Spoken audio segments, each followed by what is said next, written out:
Hello everyone. Hello, my name is Max. So I'm today your TOD of the day. So thank you for clapping first. Then guys know that our contest haven't started yet. So I just want to let you know our chief judge is actually still going on the briefing with the judges all. And while we have the time now, so you guys please relax first and take our time first. So let me check with our chief judge when we able to start. Contest for 2024-2025. And my name is Max, your Toastmaster of the day. Your presence and support are significant to us. And thank you. And before we start, I want to invite our SAA to call the contestants to orders. SAA? Thank you, Toastmaster of the day, Max.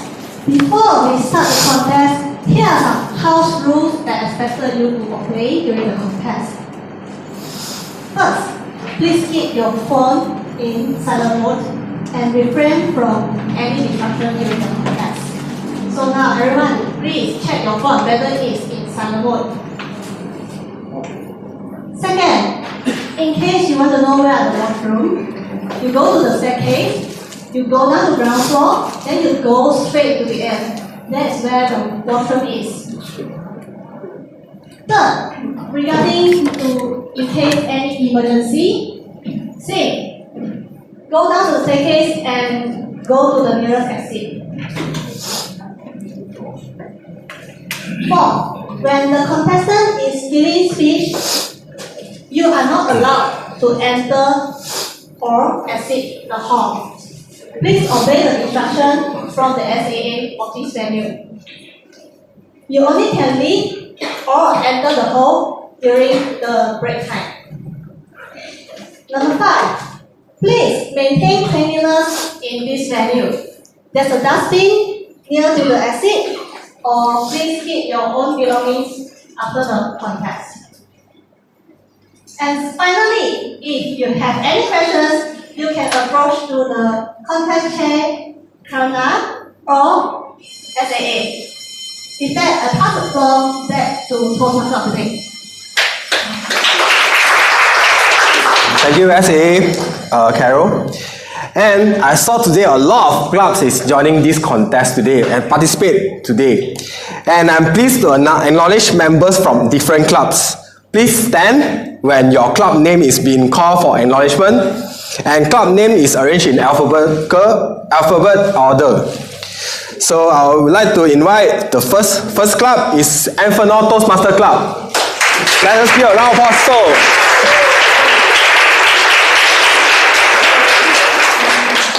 And next is Bunga Raya Bilingual Toastmaster Club.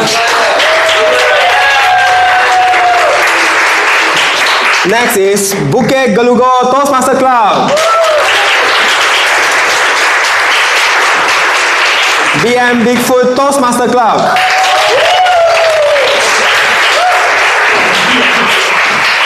And B Brown Toastmaster Club. Bayang Baru Toastmaster Club. Great to be Toastmaster Club. Ipoh Toastmaster Club. Quayside Toastmaster Club. MEF Toastmaster Club. TCTH Youth Mandarin Toastmaster Club. Proactive Bilingual Toastmaster Club.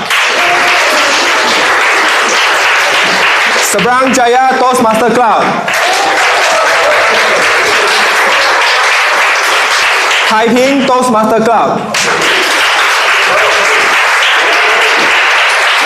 Utah Toastmaster Club. Venus Toastmaster Club. YMCA Ipoh Toastmaster Club. Is there any other clubs, Toastmaster Club that I miss out? FYS Toastmaster Club. Oh, Butterworth Toastmaster Club. Any other clubs? Oh, Oracle Advanced Toastmaster Club. Okay, is there any club? Oh, DTM Toastmaster Club.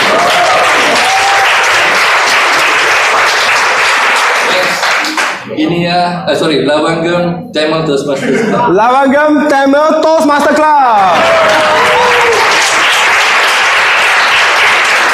With that is all the clubs that have participated today. And I would like to invite our contest chair, which is our Toastmaster, Karuna, to the stage. Let's give a round of applause to our contest chair.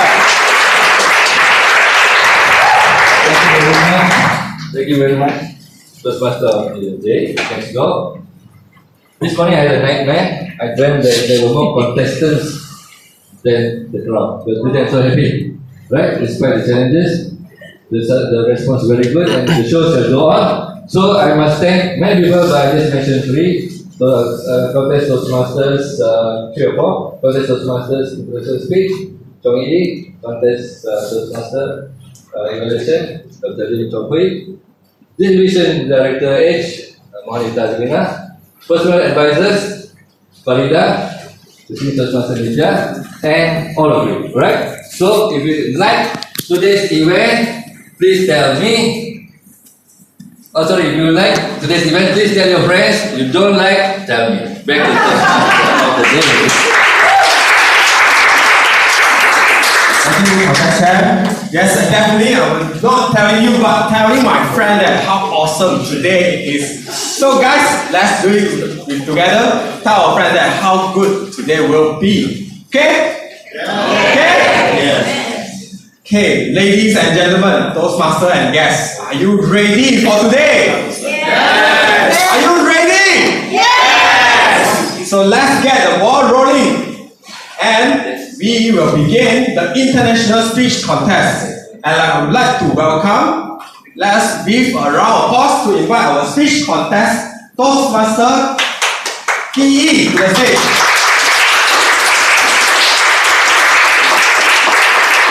Thank you, Max. A very good afternoon, ladies and gentlemen.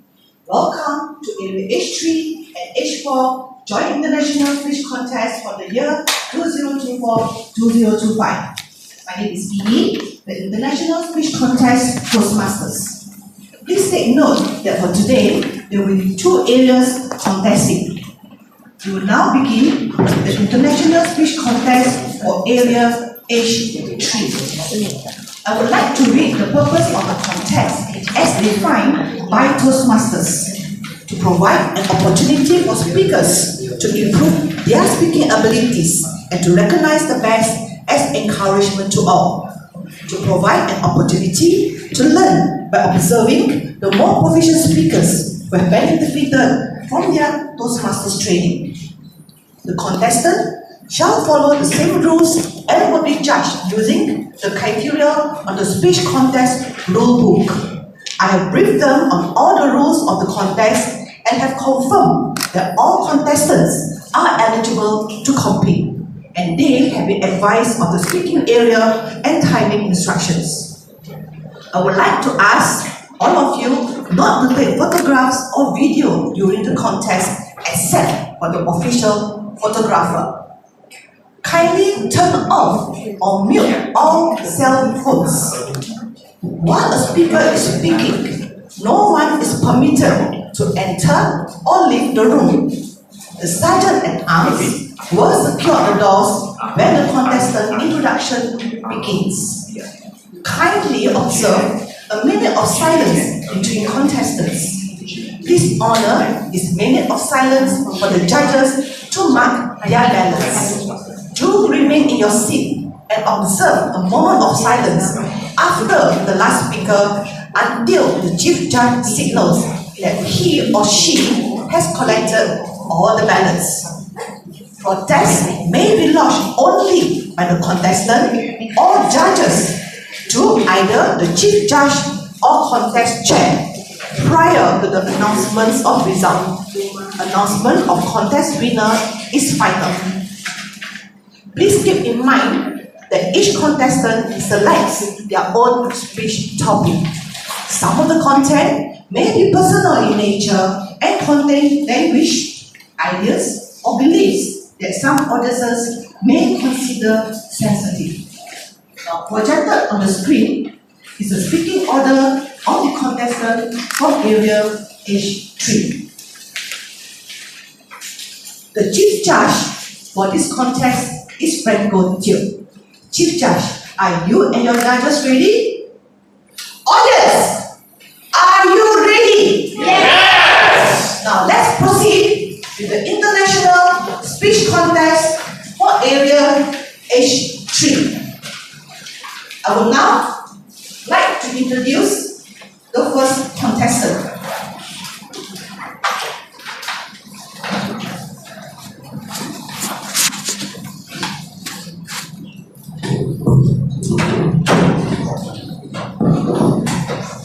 Menon Radhakrishnan, Life Journey. Life Journey, Menon Radhakrishnan. Thank you.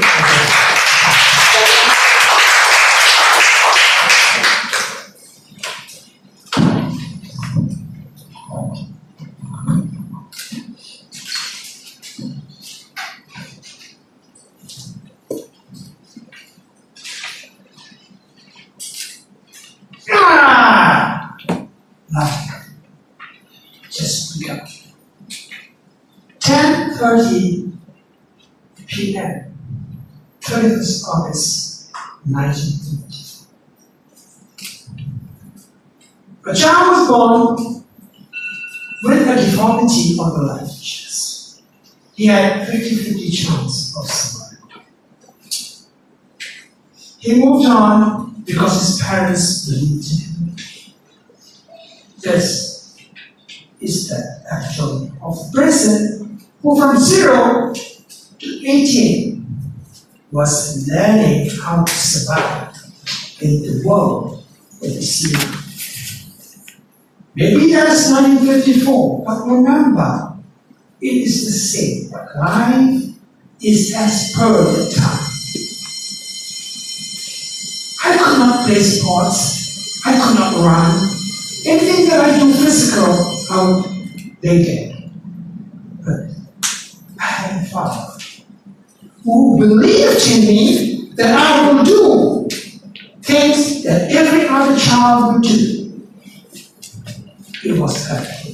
Because when I go to school, I can't run around, I can't play ball, I can't do anything but stand there and watch people do and smirk me, laugh at me. Why? That's the world out there. They just don't understand people like me. At the age of 9, I used to excel in my classes. I used to get first, second, third. And I was 9 years old. I taught classes and taught school in my standard. My dad got me a bicycle. The bicycle was this way hard. Yet, I looked at it and said, how am I going to do this? And he said to me, look at something. Come, I tell you something. Everything is possible if you put your mind and your heart to it. That, my dear friends, was a mantra for me, a mantra. I made it. Despite falls and the hurt and the blood and everything else, in 3 days, I cycled. Wow. Can you imagine the first step and I moved? I said, yeah, I made it! And my mom ran from the kitchen. My dad got up and ran from the hall. And they were very, very frightened. Maybe I felt and I died. No, it came out, my sister, my brother. They looked at me and I was alive. I was saying, yeah, I made it. What was that? I cycled. You know the first thing my dad did? He came up to me, he hugged me, and he said, remember, everything is possible, baby. you have your mind and heart set on it. I was so shocked. That is the beginning of my success.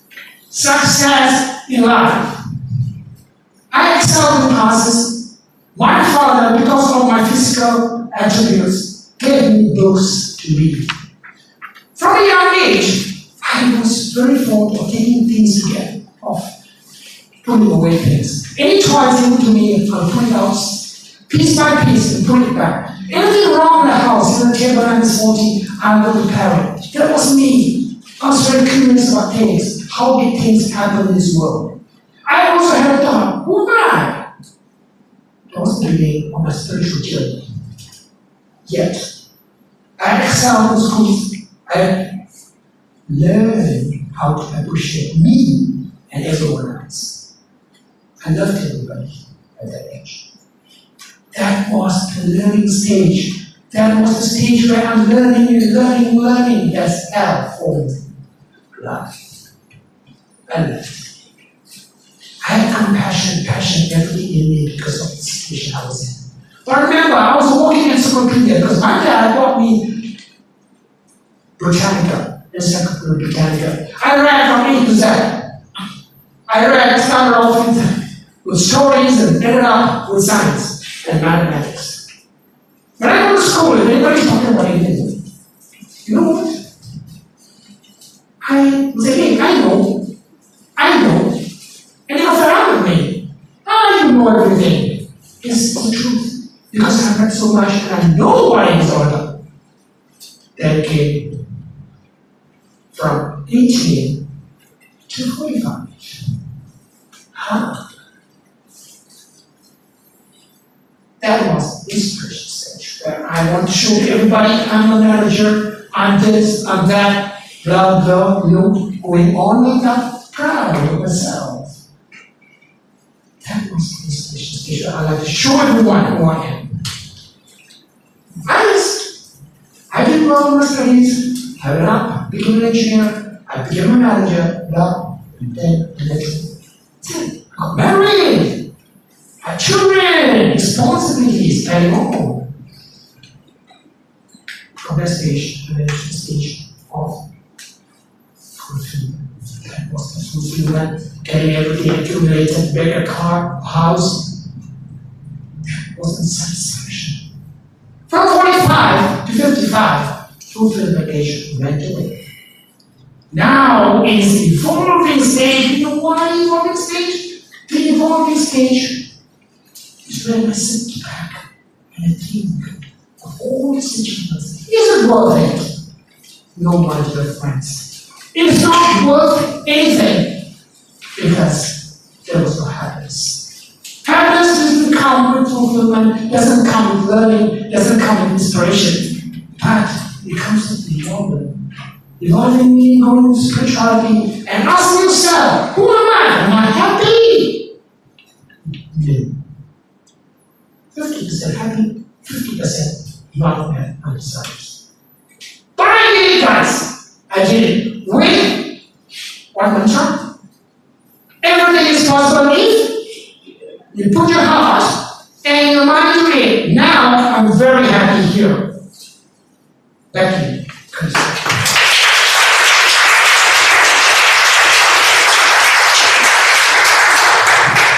We shall now observe 1 minute of silence for the judges to mark their ballots.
Our second contestant, Jackie Yong Ki Chong. Another cup of Milo. Another cup of Milo, Jackie Yong Ki Chong.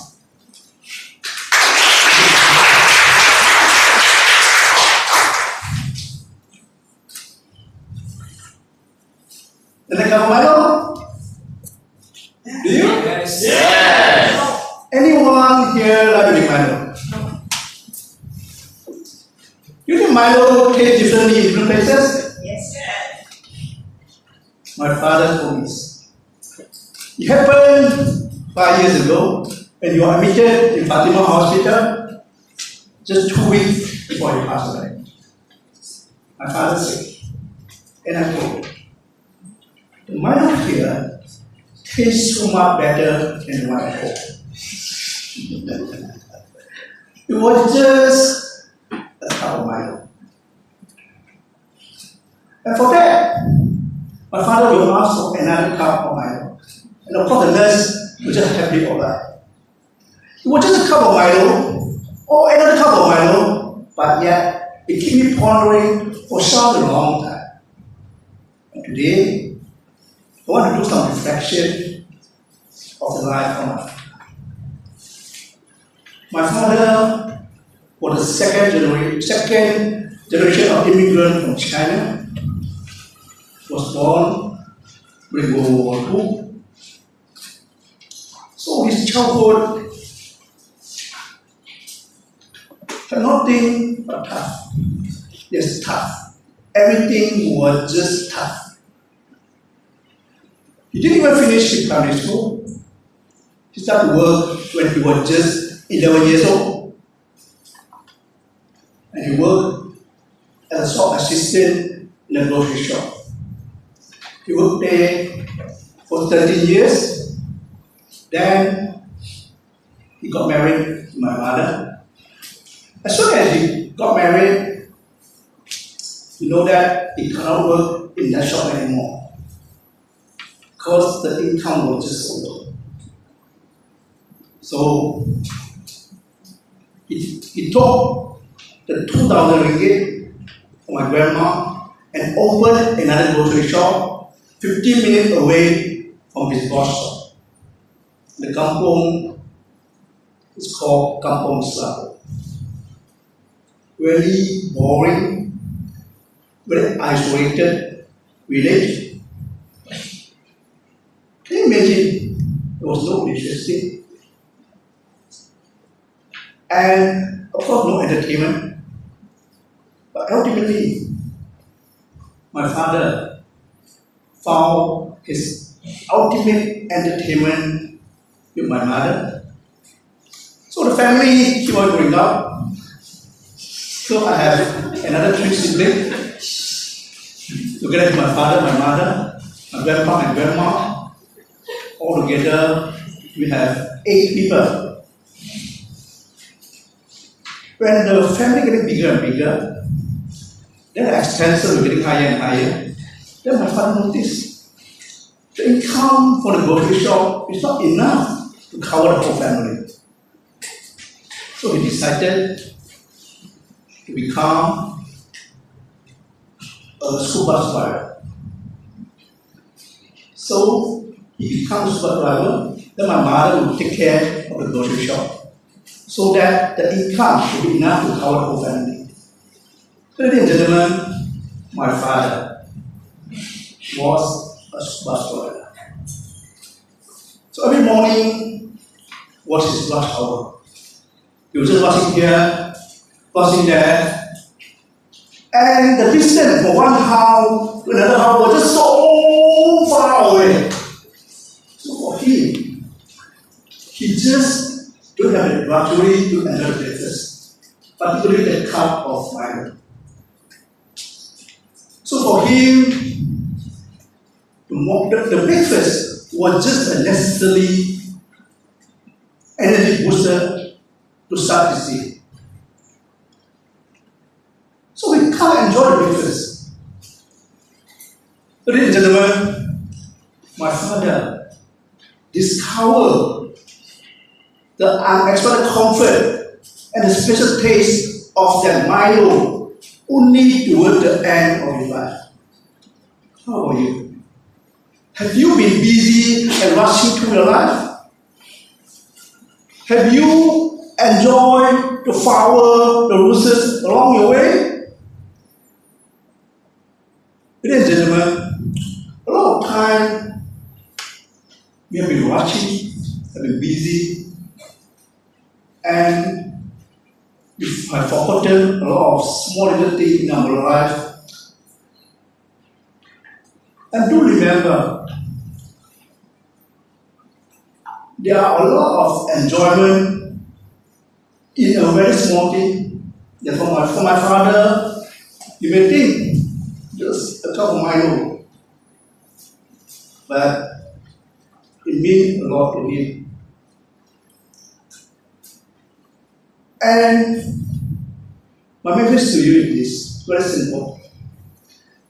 Tonight, when you go back home, try to make a cup of Milo with your father. Your father is still around. And it is not just a cup of Milo. It is a cup of love. Take a look.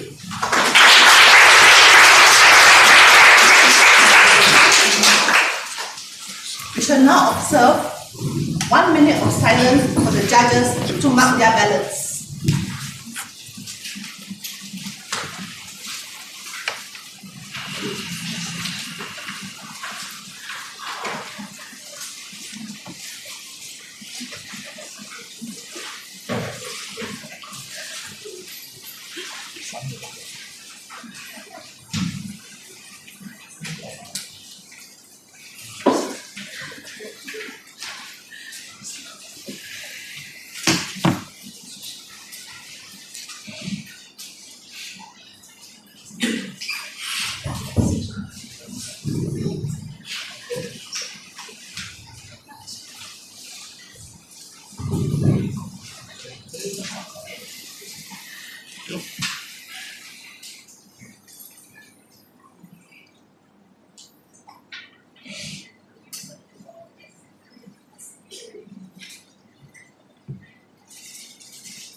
Our third contestant, Albert Wong Xun Yi, TPE.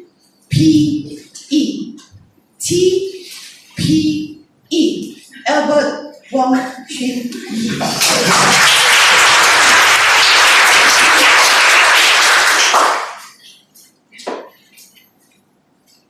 TPE. Don't Google. It's not Taipei. Ladies and gentlemen, this TPE is very simple. I can tell you now, but before that, I will share with you 2 stories. I believe all of us here come for a reason. We came from the same common background, Toastmasters. I joined Toastmasters since 2015, January 1st. And guess what? That time was the age of 18! Just entered university. And at that time, 1st of January, I made myself one promise. 10 years later, which is 2025, January 1st, I must accomplish and achieve my distinguished Toastmaster title. I planned a lot. I became area director in 2017-2018. Everything pushed forward. But until today, I still haven't get my Toastmaster distinguished Toastmaster. Ladies and gentlemen, the first T stands for think. The second P stands for plan. I plan and I think a lot. But what about the E? Execute. I always cannot execute because there are a lot of times I screw up my plan. This is the first story. The second story, and it just happened fresh, few hours ago. What happened? When I speak this, don't look at your eyes towards her. My baby called me. B, why still I'm not here? Why you never read my message? I'm sorry, because I was helping my dad to clean up the household chores because next week is Chinese New Year. Okay, bye. She hung up the phone. In my mind, I'll plan and I think last night, if I can do this everything household chores, and if according to my plan, 10 a.m. I should have depart to buy everything.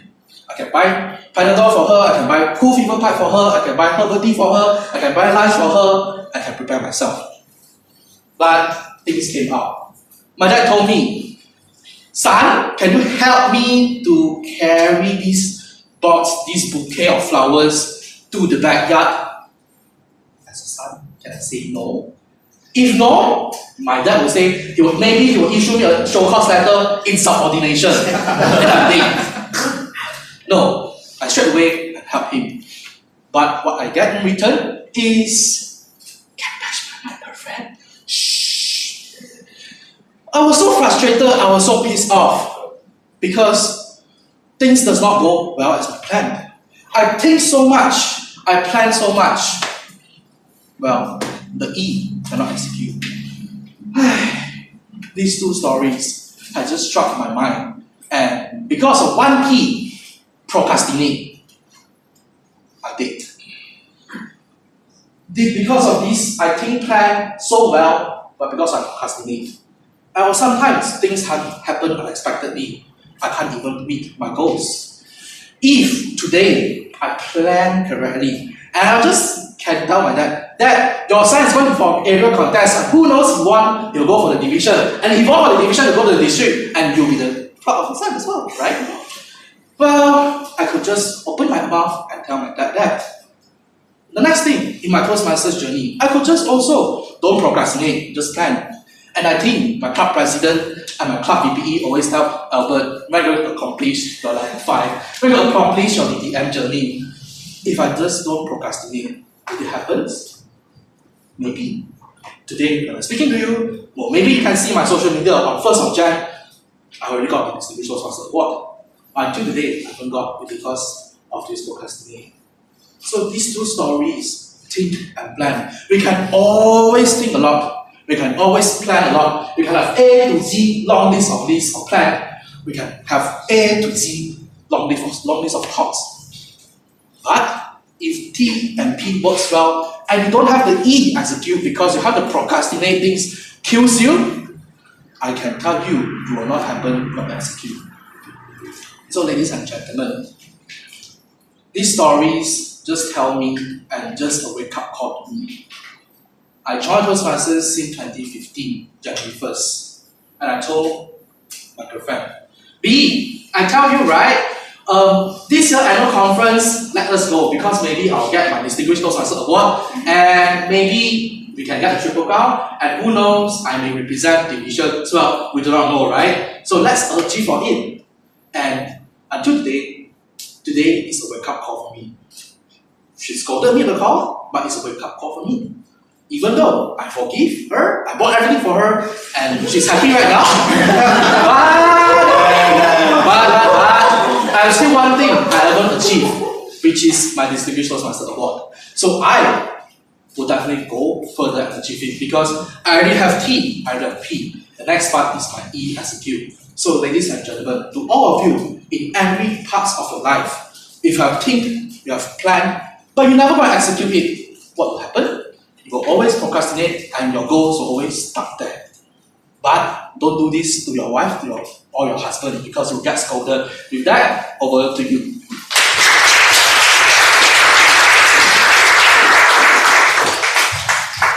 We shall now observe 1 minute of silence for the judges to mark their ballots.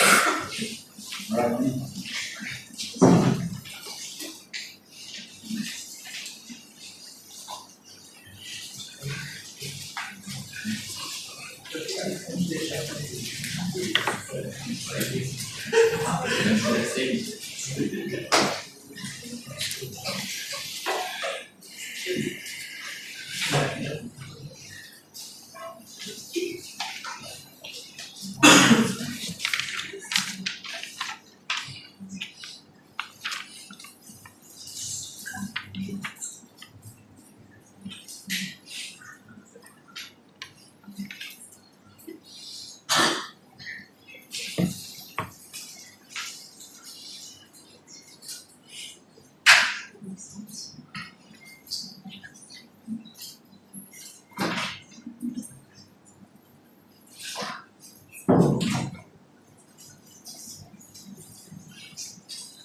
fourth contestant, Ronnie Paul. You only have to be right once. You only have to be right once, Ronnie Paul.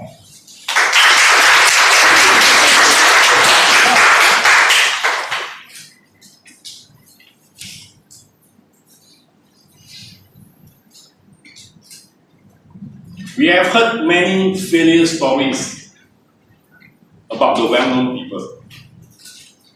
Henry Ford, Bill Gates, Winfrey Oprah, Michael Jordan, just to name a few. To them and I, failure is only the temporary change of direction that strikes us straight for the next success. What about you? Many years ago, I attended an event and the MC asked all the participants to find a partner for the next activity. Being introvert by nature, I always find myself shy in this large group setting. Therefore, I just stood there and wait for others to come to me. Suddenly, my sight was drawn to a girl in pink who was also looking for a partner. Then, I noticed that she walking slowly towards me. I started to feel nervous and started to have sweaty palm like now. With the sweetest smile on her face, she asked, "Hey, can you be my partner?" I was shocked. Of course, I nodded with some shyness. As everyone paired up, the game began. I was so excited when the moment comes that involves physical touches among the partner to form some gesture. My heart raced and I was restless. After the game, I thanked her and everyone returned to their seat. And the show continued while my palms are still sweaty. It seems like nothing happened, but deep inside my heart, I already got attracted to her, whom I got to know as Angel. A week later, I got her contact number through a social gathering. I was so excited, I was so exuberant, and I started to text her to interact more with her. And of course, boy being a boy, after a while, what do? Boys? I'm not sure about you, but I asked her out. I said, "Hey, come." Failed. The following week, I put in another attempt to ask her out again. Failed.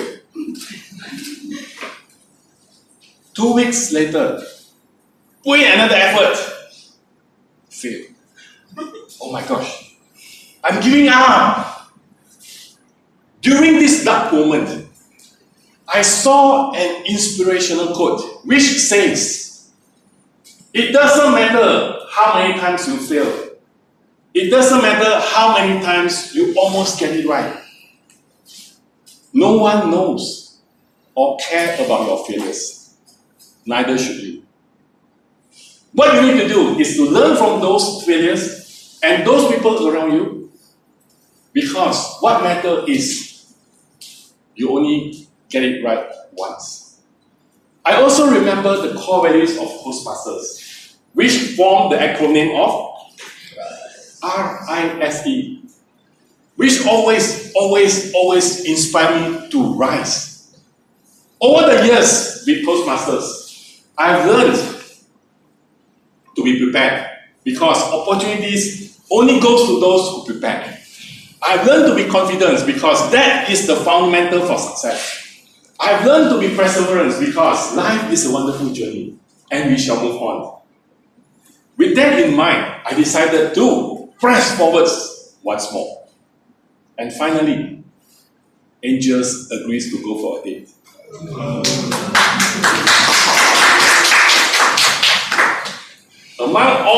sweet memories, one shine brightest. We journeyed 1,000 miles across the borders to a tranquil beach.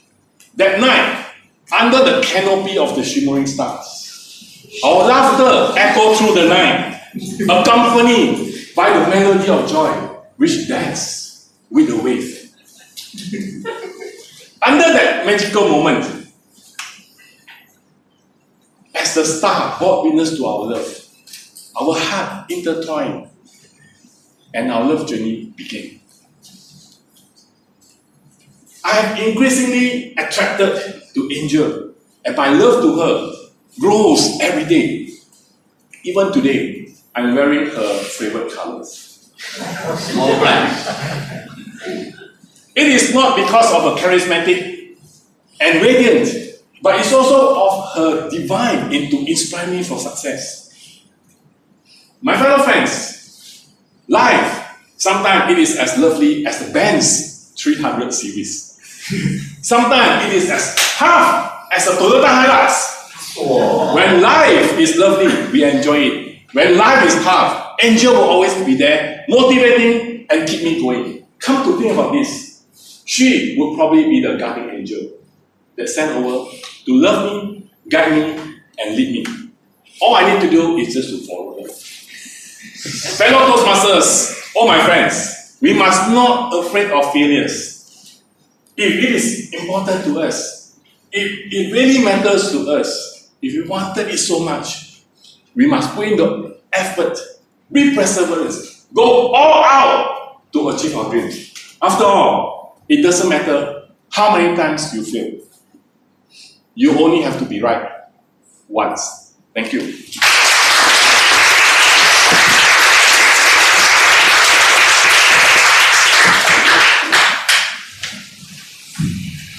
Can we please have a moment of silence until the judges have completed their ballots? Chief Judge, please signal me when you have collected the ballots and timing sheet. Thank you.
With this, I am pleased to announce that the International Speech Contest for Area H3 has come to an end.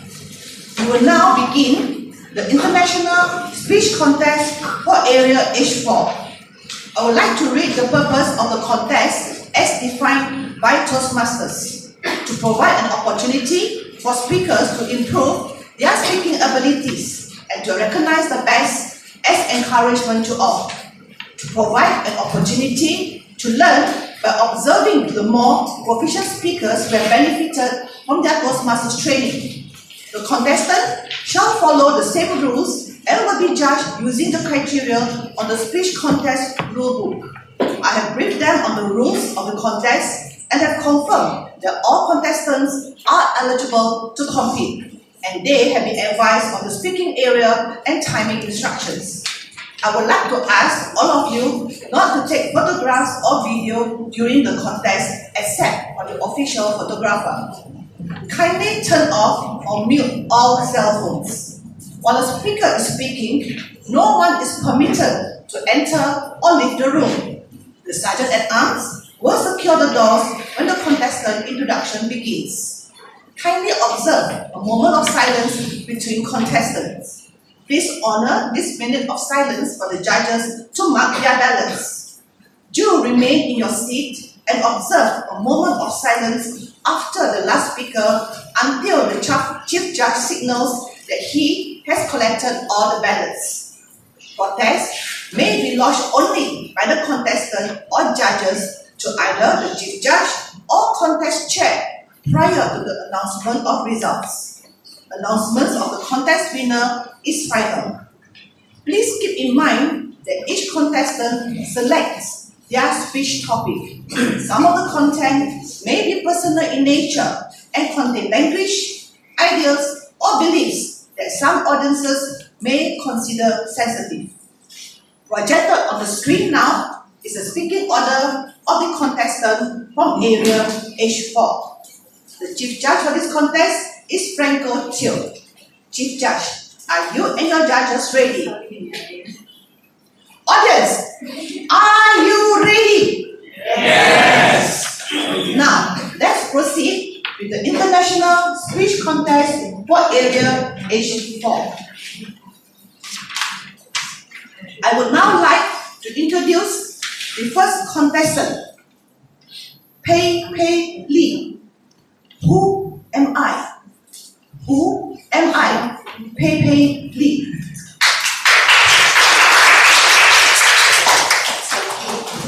You're welcome. On the 1st of January this year, I received a phone call. Hi, this is Wei. Happy New Year to you. Hi, Pepe, Happy New Year to you. I have a bad news to bring out to you. What is that? Don't scare me. Sorry to tell you that our friend Ape just passed away. I was so shocked on that day, 1st of January 2025. You know, that day was a holiday. I was preparing to have dinner with my friend that came back from KL. My heart was really so sad and so. And the next thing, I received a call from the other friend. He asked me, Pepe, tomorrow is our friend's big service. Can you say something during his funeral? And I was like 9:50 p.m. I was getting ready to sleep because tomorrow is considered the first day of my working life on the New Year. But the whole night I was thinking, never ever in my life that I need to speak something like eulogy or witness about my friend, close friend. The next day I was thinking the whole day while I was working, what should I share about my friend? But one thing came up in my mind. It's just like today's topic, who am I? I did my icebreaker speech on this. And I was thinking, what will people talk about me when one day I die during my funeral? So I was to work and was thinking, what should I share about my friend at that night? So that night we went for his wake service. I'm the first one to share. This is what I share about him. Actually, I know him for many years. But this friend of mine, he has a little bit retarded. He don't speak well, but he likes to call me. But sometimes when he pick up, I saw his missed call. I faster call him back because he was staying alone at that time. He was found dead by his nephew when the day his nephew come to his house to bring him out for lunch. So when I recall back, I say every time when I see his call, I definitely will call back. One day, and that day is the day that I will never receive his call. I share with my friend. But to me, he is a very simple man because his wife passed away many years ago, followed by his mom, last followed by his brother. Last 2 months when he went to a cell group meeting, one of my friends told me, when people ask you, what is your ambition, what is your goal in life? I believe everybody will say, I would like to be the 121 million, right? He is such a simple man. He just said to my friend, I wish that one day I can see my late wife, my late mom, and my late brother. It was just happened on November. And this thing was really struck me. I said, what can be a simple man like him? But to be frank, on that night, about 5 or 6 people went up and shared something good about him. It really made me ponder, and I really cried during sharing about his inferiority about him. He was such a simple man. Whenever you don't come to church, the next day he will call you. Hello, are you okay? Why are you not coming? He's just a simple man. Yet he do all this kind of thing. And from that day onward, we share the same thing. He will never call us again. And the next day, which is Thursday, Friday is his funeral. So after the funeral, I go back and sit down. I was thinking in my, I did some writing before I sleep. I was thinking, what will I want people to think of me? Because I think of that before I share his witness. Do I want people to remember to be someone who is famous? To be someone who is successful? To be someone who did something very great for the community? Or you just want to be a simple man? One day my mom think about me, I have a lovely daughter. Or my brother think of me, I have a lovely sister. Or the other way, I have a bad daughter, Every time I ask her to fetch me around, she will tell me 1,001 excuses. I really think twice when I have such a tragic things happen in my life. Even though I'm not that close to him, but I am one of his few friends because he don't speak well. And I don't know why I can understand what he speaks. And I really thank God for that he really has good friends like a few of us that he can call, he talk to us because he stayed alone before he passed away. The second thing that come into my mind is I'm going to do differently in my 2025. Previously, I really thought I would do something great. I want to publish a book. I want to do great things. I want people to remember me. But because of his death, I really take a second thought. Is this also important? Is this that I'm going to let the world set the standard of who am I? Or I'm the one who set the standard? I'm going to set the standard that I'm going to do good. I'm going to do whatever I think that's correct.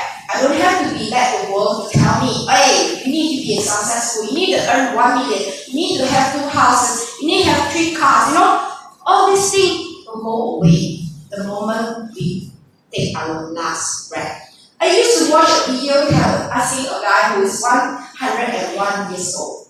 He asked him in the interview, hi, mister, what would your advice to all the young people since now you are 101 years old? The first thing he came into mind, he said, actually I don't know how I can live until 101 years old. The first thing he said he live his day by daylight. He wake up, he sleep, he wake up, he sleep. But the one thing he said he can tell the youngster now, don't live a life of regret. We don't want you the day that you lie on your bed, that the BP machine or whatever machine next to you before your family member asks you, are you feeling regret with your life? I hope that because my friend passed away at home alone, so we don't really have a chance to stay next to him to ask him, are you regret? But I believe that he already said his last wish. He wants to see his late wife, his late mom, and his late brother. And he's such a simple man, he don't really ask for a lot of things. He don't even own a house, he don't even own a car. But he really showed me that he lived a contented life. When a few of my friends went up, everybody will definitely receive his call. So I wish that one day when I die, it happens that you're invited to my funeral. I hope that what I leave behind to you is really makes an impact to your life. Thank you very much.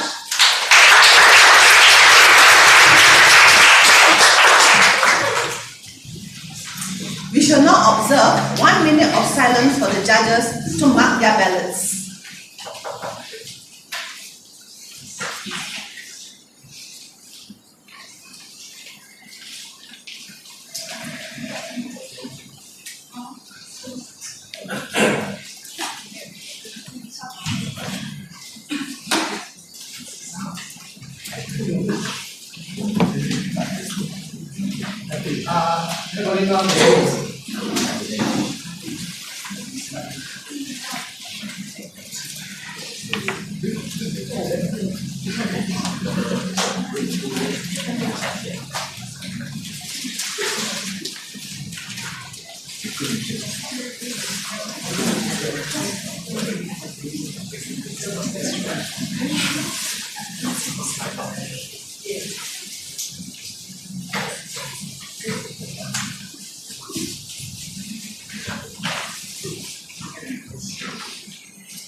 Our second contestant, Alice Chia.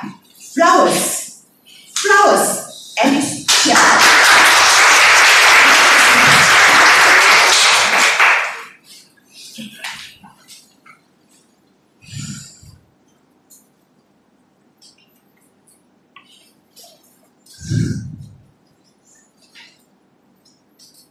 He loves me.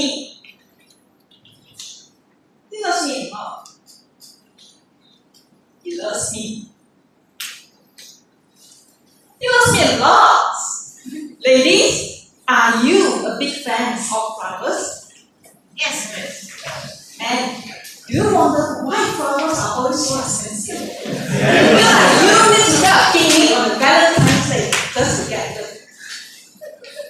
Flowers, nature's gift to humanity.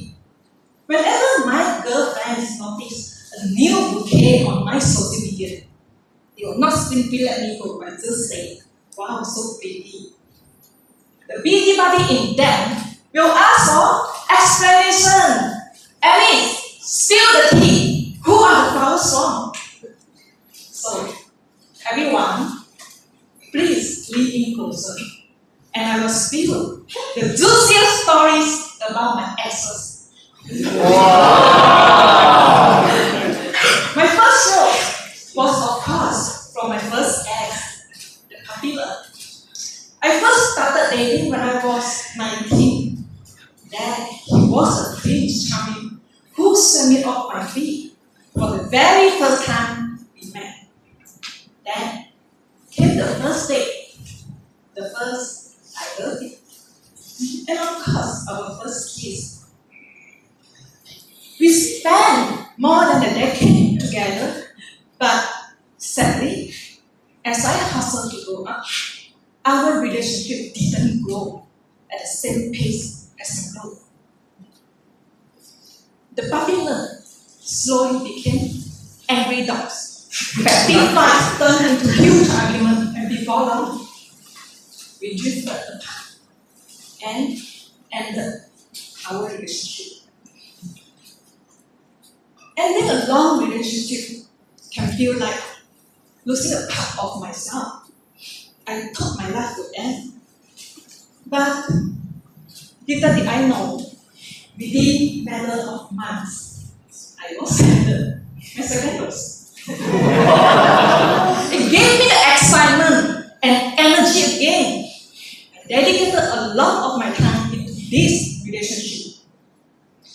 One day, I was using his phone to make a call, and I saw a text that changed everything.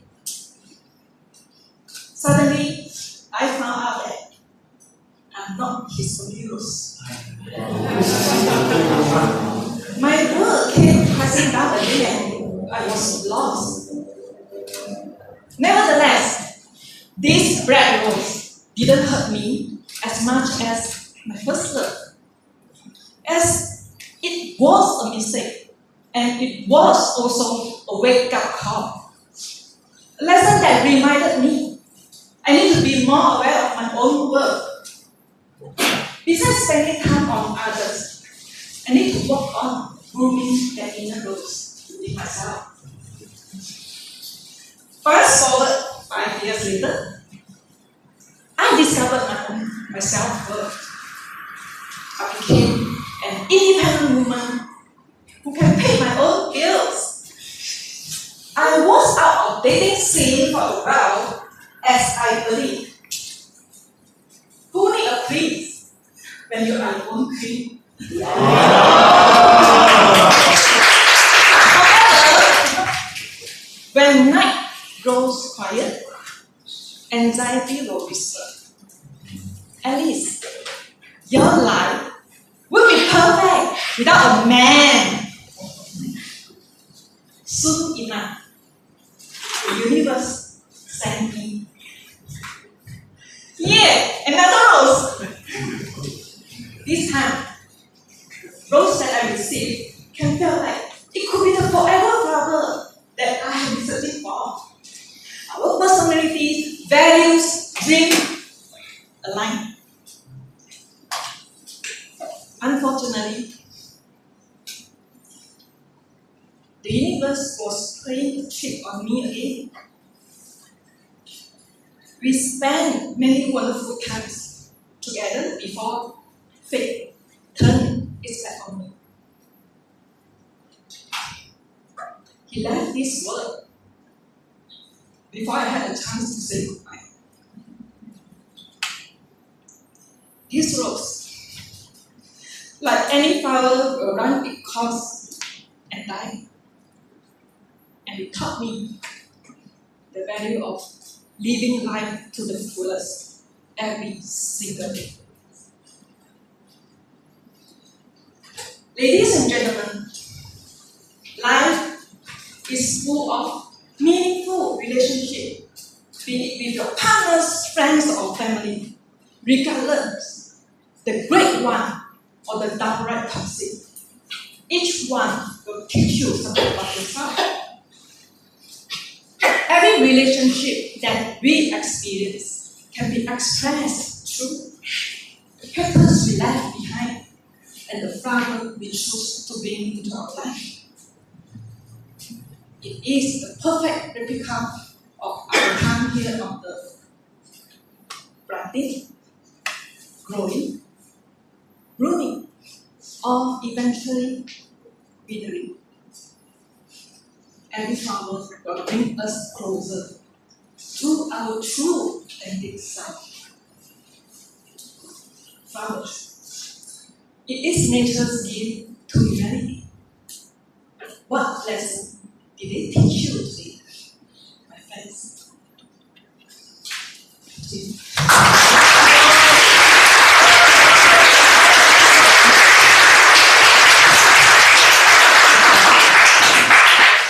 We shall now observe 1 minute of silence for the judges to mark their ballots.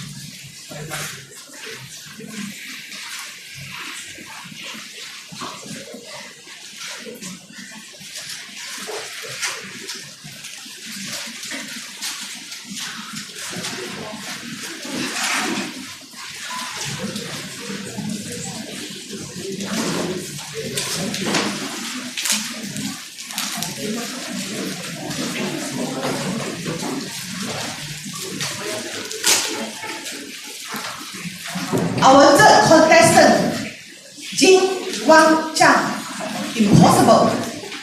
Impossible. Jin Wang Zhang.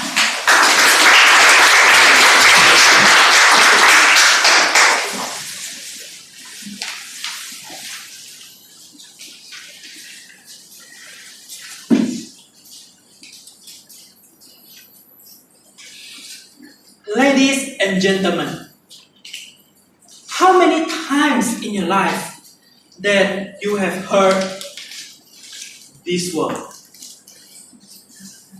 How many times in your life that someone told you your dream is impossible?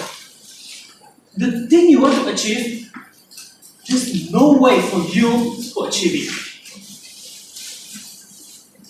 How many times in your life that your confidence, inner self has been crushed into ashes? In 2021, when I was still in my university life, somebody told me, Jin Wang, your presentation skill is shit. Do you think, can you enter the workforce with a skill like this? You know, there's no hope in you. There's no hope in you. This is what I heard during 2021.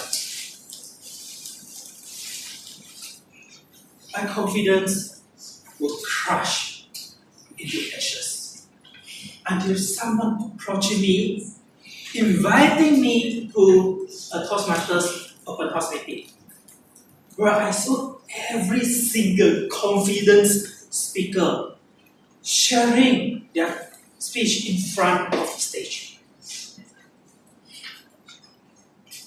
And that's what makes up my thought. Okay, I want to join Toastmasters. And on the second day, I WhatsApp the Vice President Vice President Membership. Okay, I want to join Toastmasters. What should I do? That's my journey of joining Toastmasters, and my first speech, I can never done it. What I do in my first speech, with the laptop, with all the words on the screen, and I just simply read it.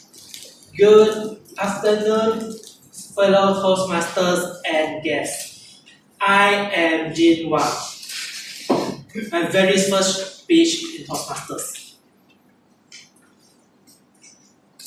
But when we progress in Toastmasters, I believe everyone here, every Toastmasters here, will experience growth in Toastmasters, right?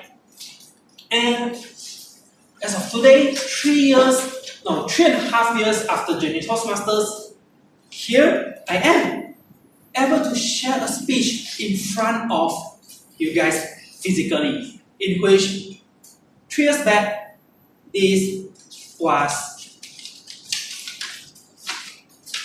impossible. Year 2022, another incident happened again. In July 2022, I registered for Japanese Language Proficiency Test, JLPT, N3. And the test will be on the first Sunday of December. But until November, I didn't prepare anything. Yes, I didn't prepare anything at all. And at that time, I have no confidence in myself already. What I told myself, Jin Wang, it's impossible. It's impossible for you to pass your JLPT test. You better just absent from the test. That's my thought during that time, until my friend scolded me. Hey, Jin Wang, you have paid your money, you have registered for the test already. Why you want to be absent from the test? If you attend the test, there are two probabilities. Either you pass it or you fail it. But if you don't attend, you will just fail it. Then the pass will be impossible. That makes me to decide, okay, never mind. I still have 1 month to prepare. I buy the JLPT book, I do my preparation, and on the first Sunday of December, I go to set for the test. And what happened at the end? I successfully passed the JLPT entry test.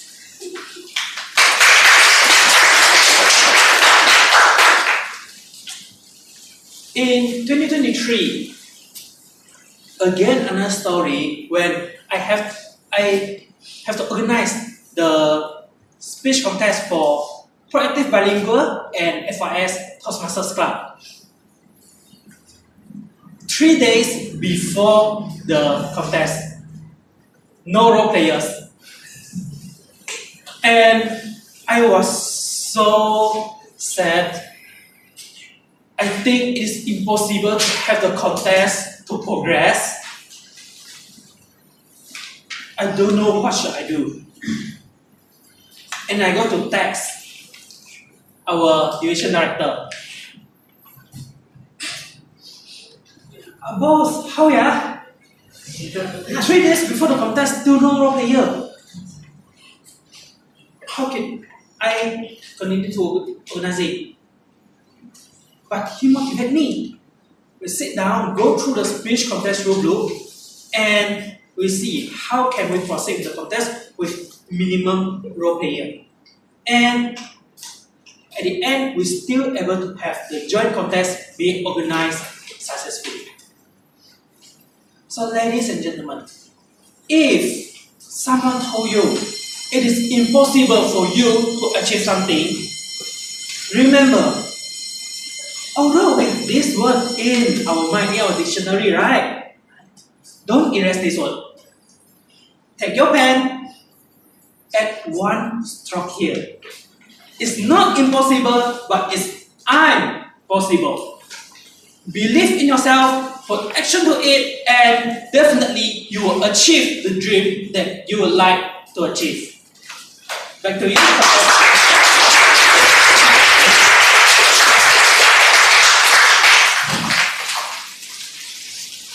We shall now observe 1 minute of silence for the judges to mark their ballots.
Our fourth contestant, Mike Y. Yi Fong, the Italian lessons.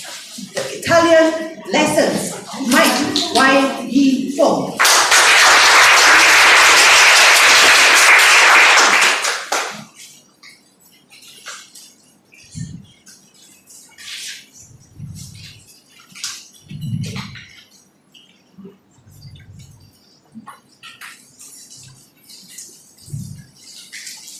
Let's have a show of hands. How many like to travel overseas? Crossing the Penang Bridge to mainland. Okay, quite a few hands there. Okay. How many of you like to travel with tour groups? Anyone? Tour groups. How about DIY? Anyone? Oh, last March, my wife and I joined our daughter in Italy for a tour. DIY. To make it interesting, we took the train from city to city and the bus from within the cities. So you have to be very adaptable when you follow the bus. Sometimes you get there early and you wait. Other times you have to run to catch the bus. So that's the first lesson traveling DIY. You have to be adaptable. The second lesson is teamwork. Yes, there were 3 of us, 4 suitcases. Aha. So you have to decide who gets to pull 2 suitcases. You have to pull them from the train station to the Airbnb. And then next day, pull them back to the train station. Yes. And then, when you reach the train, there's a lot of heavy lifting involved. That's how I end up this walking stick. Yeah, it supported me a lot during my trip, especially those long walks and climbing. That's what teamwork is. Sharing the work and supporting each other. The best part of the trip is getting to see the artwork of the 4 Teenage Mutant Ninja Turtles namesake. You know Leonardo, Donatello, Raphael, and Michelangelo. Yes. You know Teenage Mutant Ninja Turtles. I get to see all the beautiful arts. But the best of the best is a marble statue by Bernini. Bernini is able to chisel marble, showing Pluto's muscles as he held Persephone when he caught her, when he abducted her. Let me show you a picture.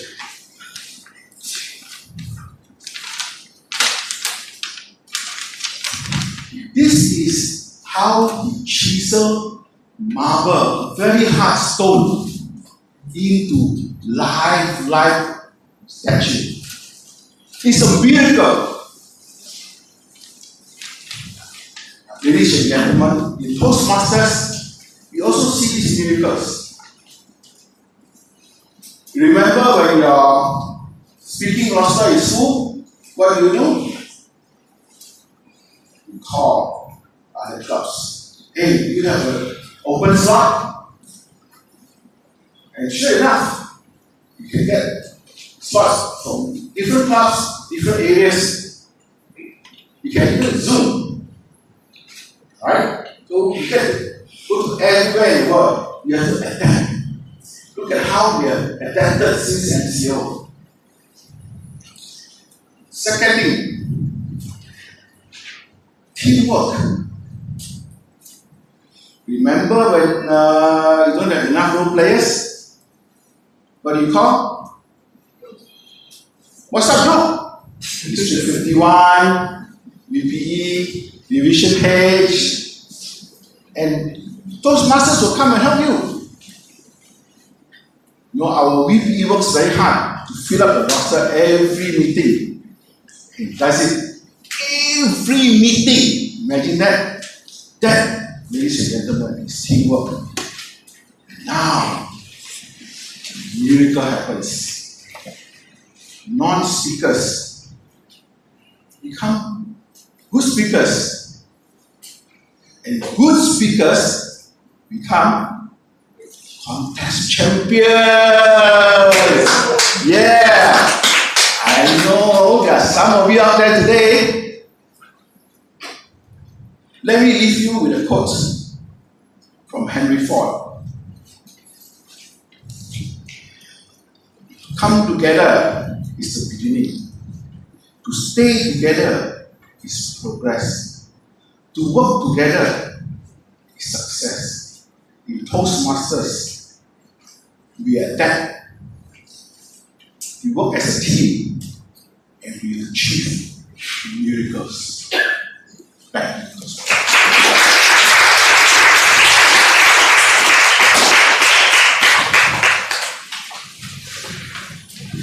We shall now observe 1 minute of silence for the judges to mark their ballots.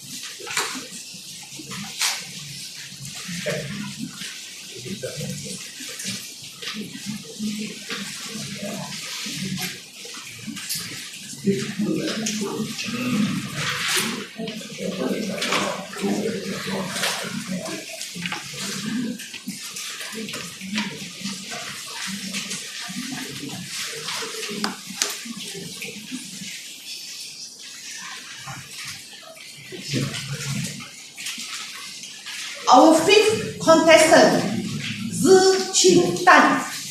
Part 2 of Davidism, seeing the world as David. Part 2 of Davidism, seeing the world as David. Zi Qing Dan.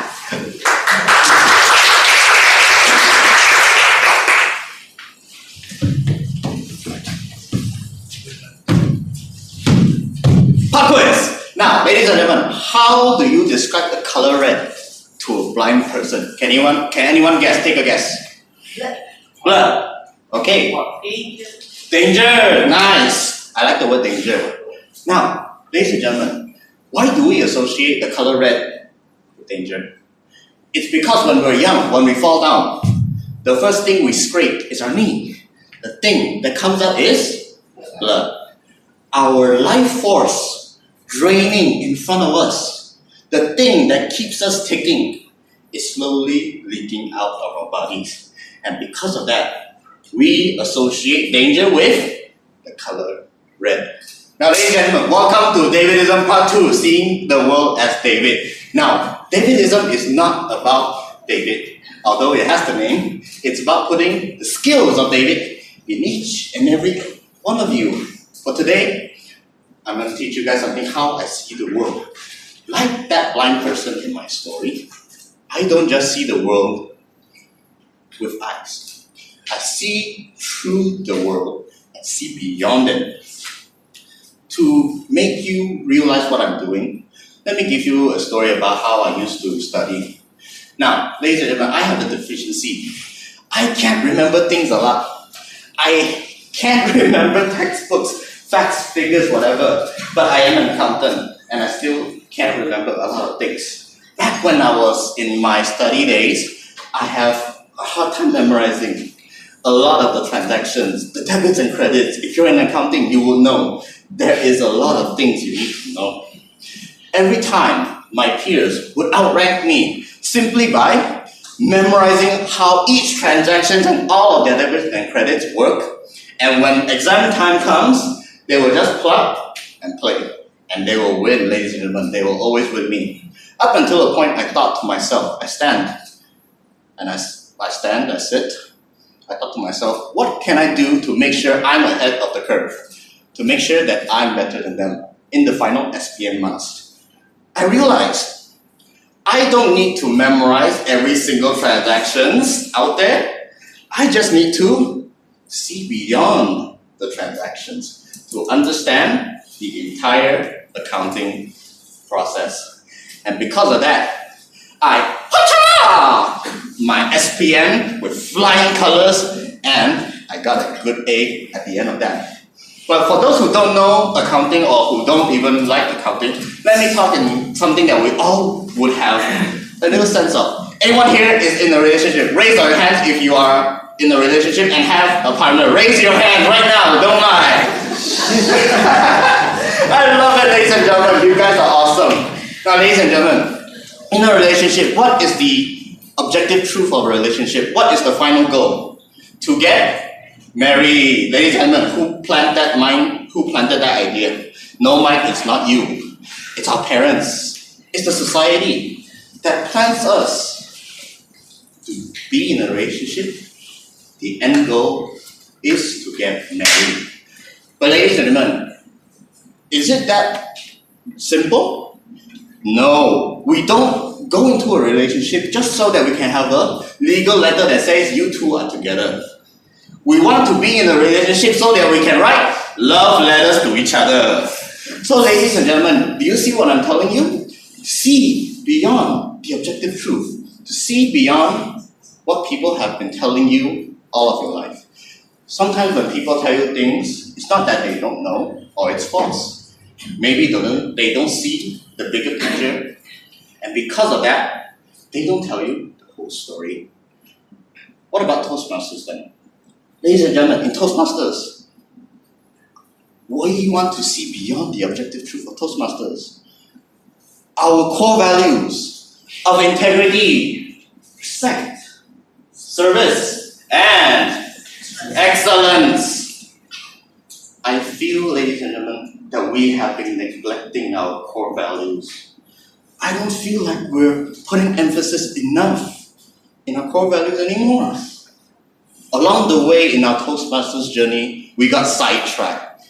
We've forgotten about our core values because of our work, our lives, our EXCO meetings, and all of our redundant duties that we need to do to make sure we go through the day. Because of that, we've forgotten the bigger picture of Toastmasters, which is our Toastmasters core value, ladies and gentlemen. Today, when you walk through that door outside, remember this. Is this seeing beyond the objective truth?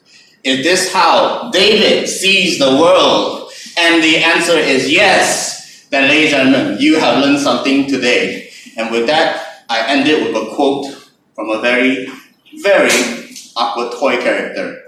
To infinity and beyond! Thank you so much.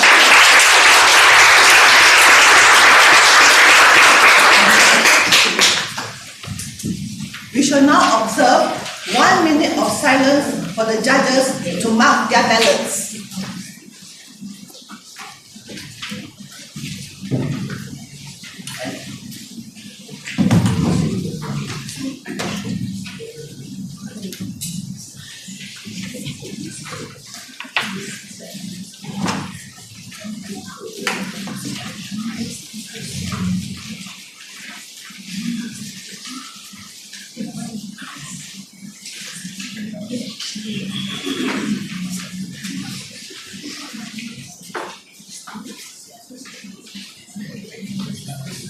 Yes, thank you very much.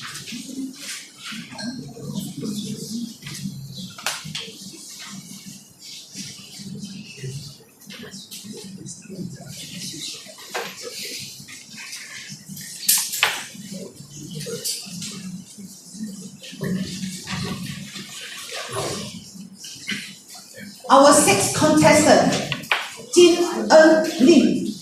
That's in the corner. That's in the corner. Jin Eun Lim.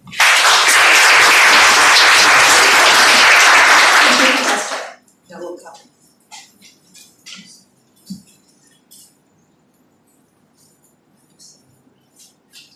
Remember those days in school?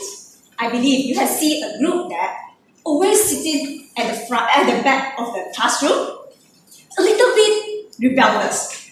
They had their own hairstyles that would button up their shirts, and their sleeves would always roll up as if they were too hot.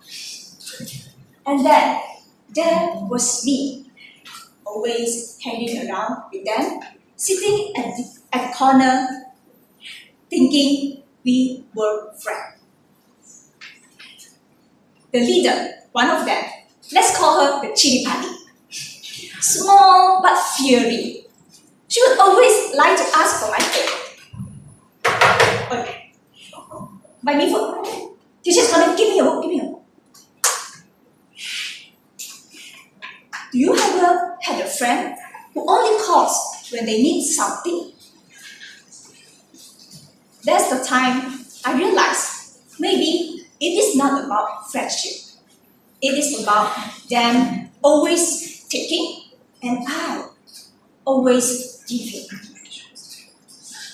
One day, I came across Taekwondo. Seeing those powerful moves, the kick, the punches, the stuff, I was so hooked. So I joined. I was happily joining the Taekwondo training. I seem that I have found my life passion. But whenever, one day, I came back to class after the training. As usual, he asked me to buy them food again. This time, I was too tired. I was so tired. I'm just back from training. You asked me to buy food again? I said, No.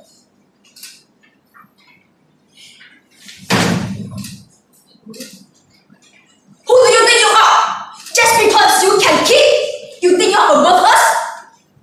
Go by it now!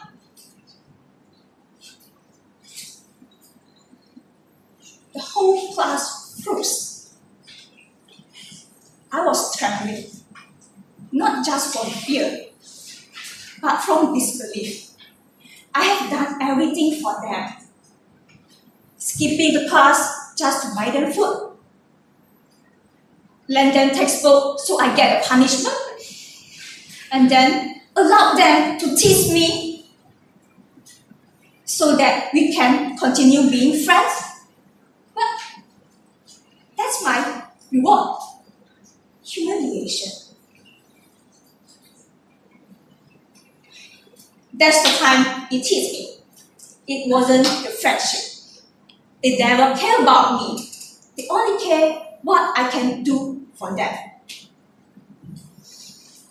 I stood up, had my back, breathless. I was not just leaving the corner. I was leaving behind everything that holds me back. After that, I found myself sitting with Mei and Mei Mei. We laughed together, we studied hard, and they supported me.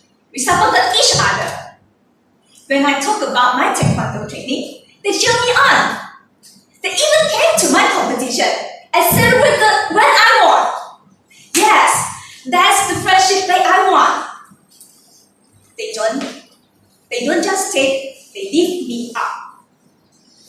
The desk in the corner reminds me that whenever I felt belittled by someone or the environment, be brave to say no and walk away. So, I ask you now, are you in the right environment? Are the person around you help you to become your best self? Just look around here in this hall. If they are not, remember, be brave and walk away. Stood up and go back to the desk. Ladies and gentlemen, be mindful that whenever we feel that the environment is not ever healthy to ourselves, stand up and walk away. That is the kind of friendship, the kind of environment that we all deserve. Back to you.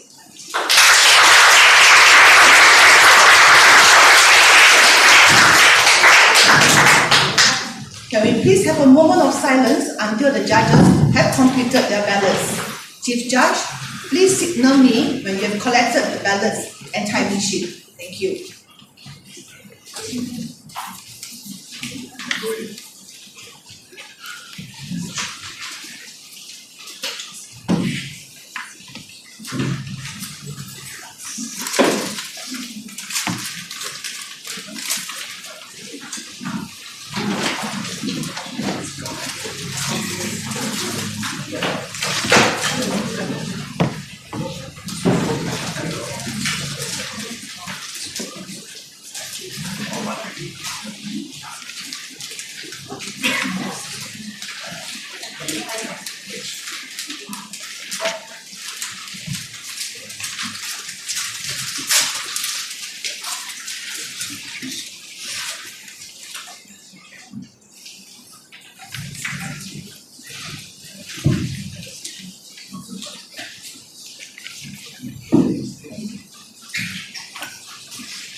With this, I'm pleased to announce that the International Speech Contest for Area H4 has come to an end.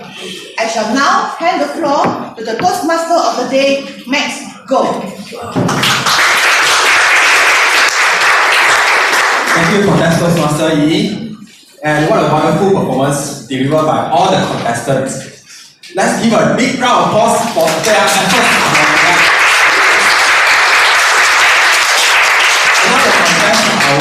We would like to present the certificate of participation to the contestants. Before that, I would like to invite our contest Toastmaster Chong Yi to the stage. And also, I would like to invite all the contestants from Area H3 IS first and please come forward. So first, I would like to invite Madam, Toastmaster Madam, to the stage. Let's get a round of applause. I would like to invite the best chair, Toastmaster Karuna, to the stage to take a photo. Yes. To the left. To the right. To the right. Okay. 1, 2, 3. 1, 2, 3. Okay. Next, I want to invite Toastmaster Jackie to the stage.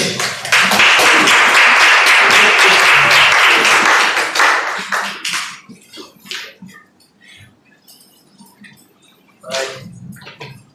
Okay, 1, 2, 3. 1, 2, 3. That's one. Right. Okay, thank you. Toastmaster Albert.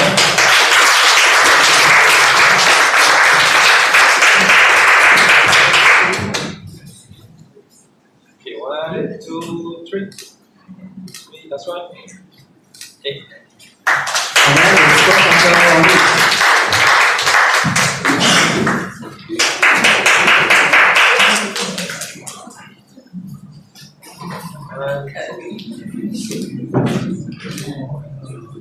Okay. Okay, now I would like to invite all the contestants to the stage to take a group photo.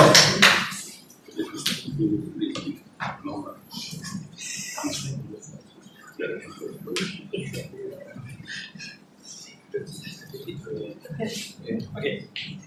Okay, 1, 2, 3. 1, 2, 3. Last one. Big smile. 1, 2, 3. Okay. Thank you. Invite the contestants from Area H4. First is Toastmaster Pepe to the stage.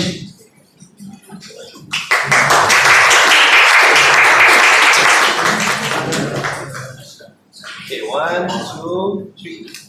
1, 2, 3. Okay. Next is Toastmaster Alice. 1, 2, 3. 1, 2, 3. 1, 2. Last one. Okay.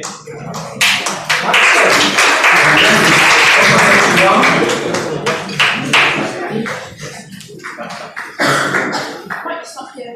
1, 2, 3. 1, 2, 3. Last one. 1, 2, 3. And Toastmaster Sushi.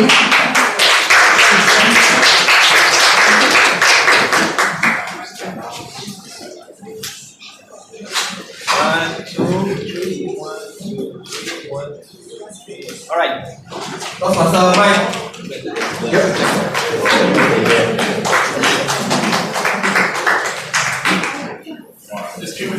Just online. Sorry, the other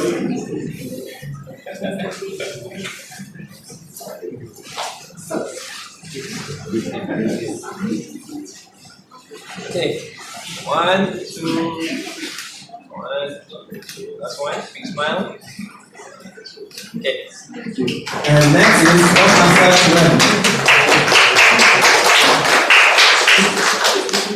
Okay, 1, 2, 3. 1, 2, 3. Okay. Now I would like to invite all the Area H4 International Speech contestants to the stage to have a group session.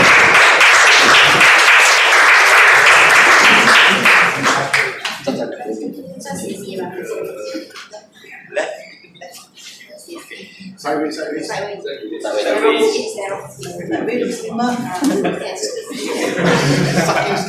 Okay, big smile. 1, 2, 3. 1, 2, 3. Last one. 1, 2.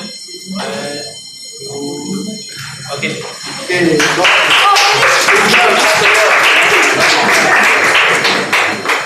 Okay, thank you, contest Toastmaster. Thank you, contest chair. Now let's have a break. We will be given 35 minutes for a break, and we are going to start our second session, which is our evaluation contest on 3:25. Okay, so SAA and timer, I would like to need your help to take the time and also ask everyone to come back at 3:25. Please follow the SAA to the canteen. This is a school, so there's a canteen. So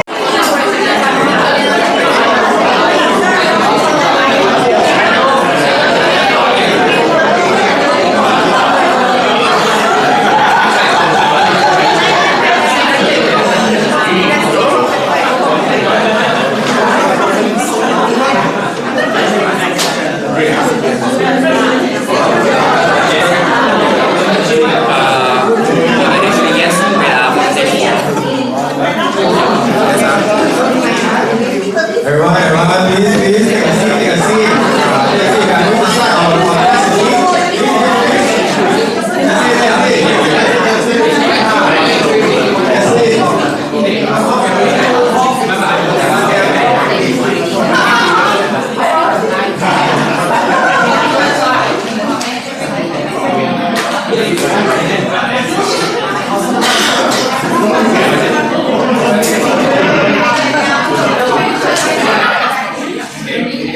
We are going to start our contest.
Okay, Toastmasters.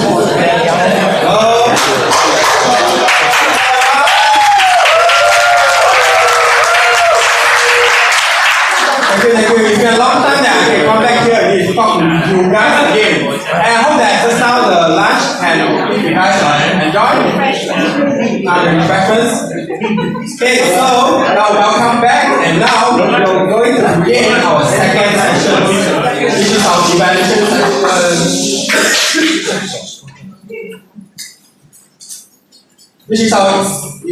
sessions. And let's give a round of applause and welcome our evaluation contestants.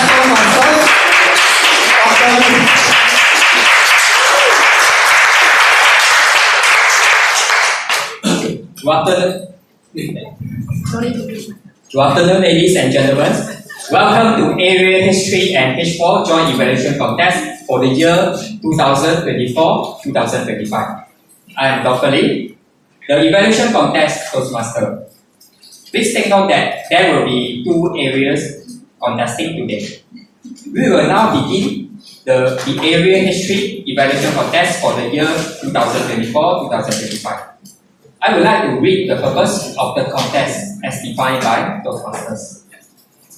To encourage development of evaluation skill and to recognize the best as encouragement to all. Second, to provide an opportunity to learn by observing the more proficient evaluators who have benefited from their Toastmasters training.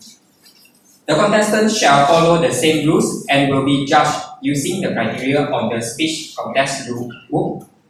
I have briefed them on the rules of the contest and have confirmed that all contestants are eligible to compete, and they have been advised of the speaking area and timing instructions. Contestants must not use digital or other devices during the contest to gain an unfair advantage. Kindly switch off and keep all your electronic devices. All contestants shall evaluate the same test speech. I would like to ask you not to take photograph or video during the contest, and kindly turn off or mute all cell phones except for the official photographer. While a speaker is speaking, no one is permitted to enter or leave the room. The sergeant at arms will secure the doors when the contestant introduction begins. Kindly observe a minute of silence between contestants. Please honor this minute of silence for the judges to mark their ballots. To remain in your seat and observe a moment of silence after the last speaker until the chief judge gives signals that he has collected all the ballots. Protests may be lodged only by the contestants or judges to either the chief judge or contest chair prior to the announcement of results. Announcements of the contest winner is final.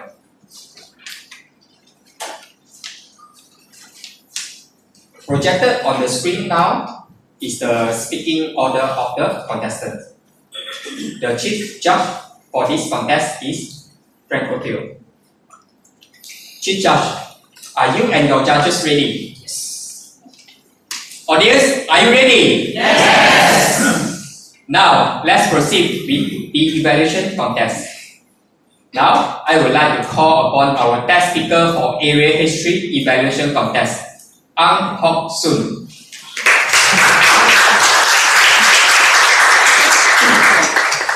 SA, please distribute the evaluation notes to the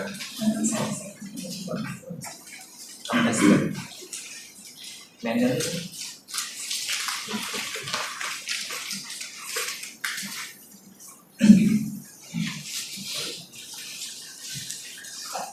Ang Hock Soon, the ties that endure. The ties that endure. Ang Hock Soon.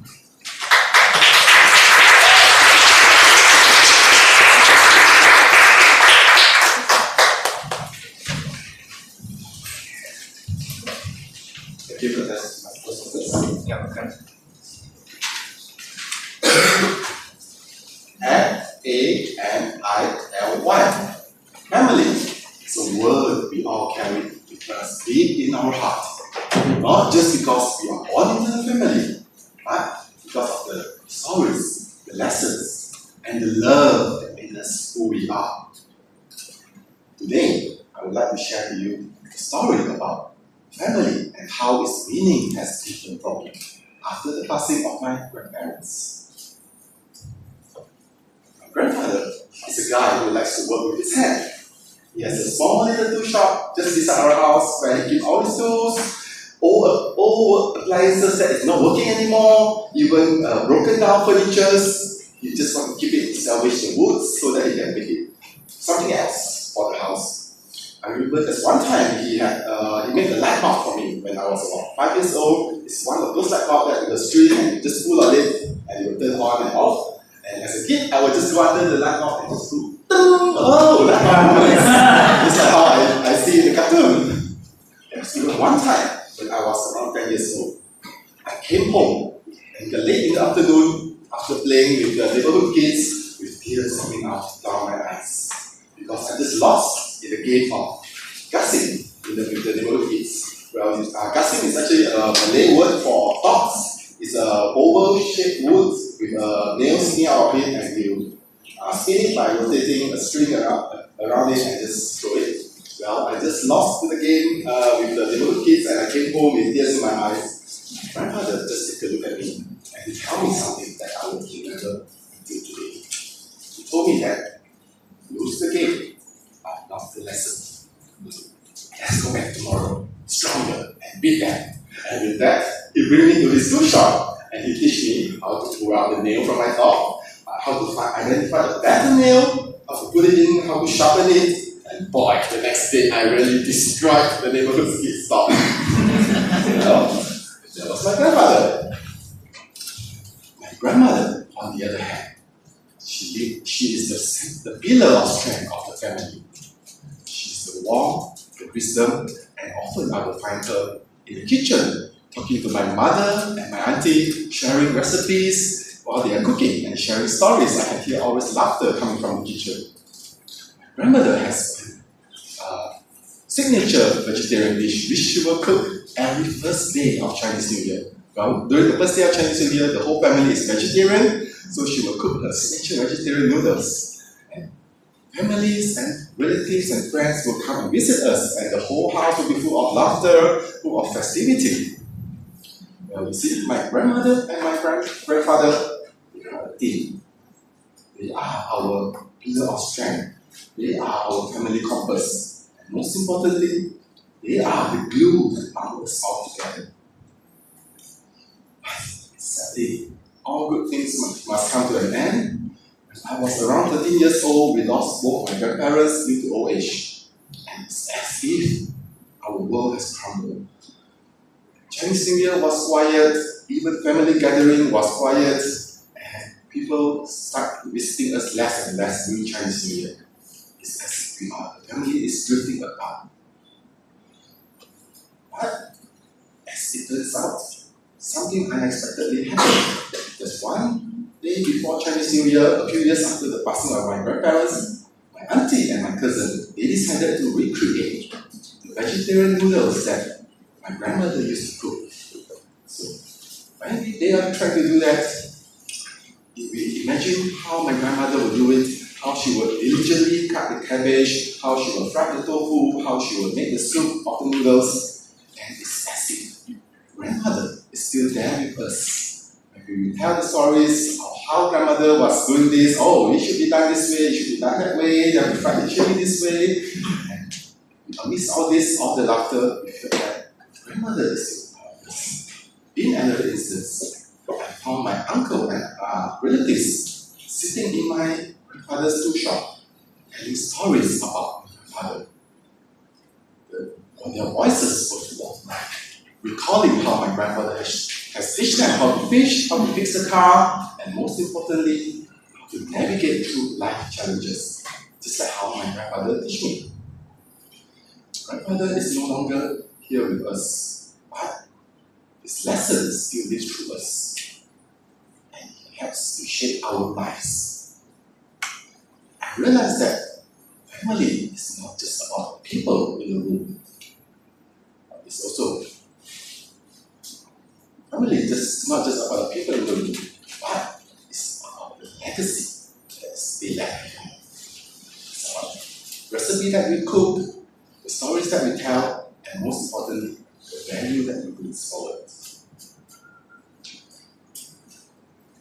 Loss has a way to show us the hidden strength, this hidden string that is holding us together, that connects us together. When we lost our family, when we lost our grandparents, we did not lose the family. Instead, we found it again, in a new way, in each other, and in the stories that, and the memories that will never fade away. Therefore, ladies and gentlemen here today, I would like to encourage every one of us to cherish the people that we love. Be it that they are still here together with us, or it's just part of our memories. They are. Remember the stories that we tell about them, and the recipe that we cook, and the light bulb that we fix, and most importantly, the lessons that they have taught us. Because family doesn't end when somebody like us. It endures stronger than ever through us. That is.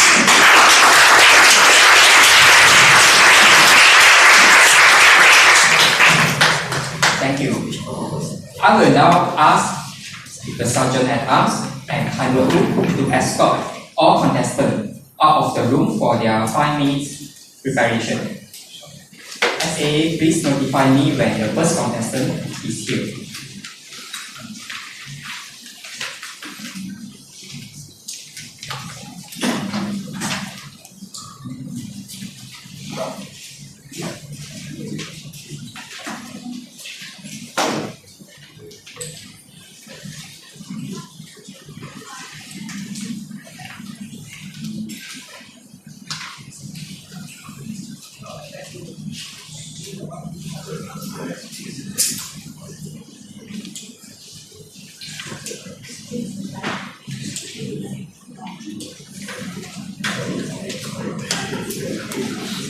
Now, I would like to call upon the contest chair, Karunamurthy, to present the certificate of acknowledgement to the test speaker, Ang Kok Soon.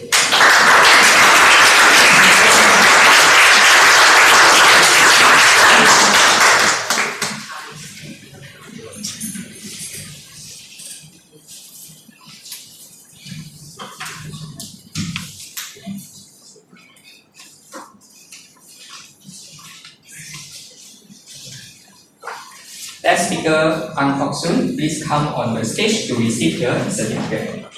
Everyone, please give a round.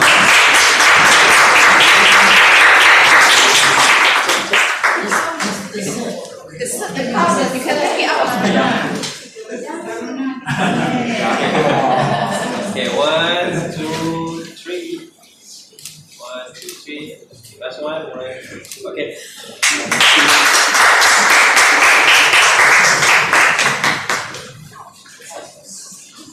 Okay, since we have 5 minutes, anyone want to publish, advertise your events? Okay, your club's events or any events.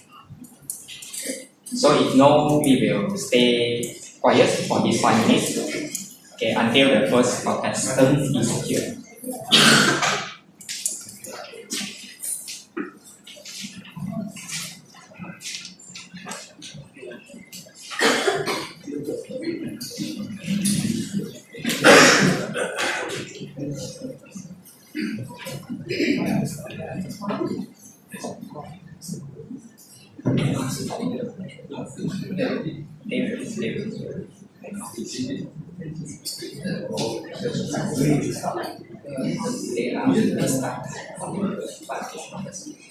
So one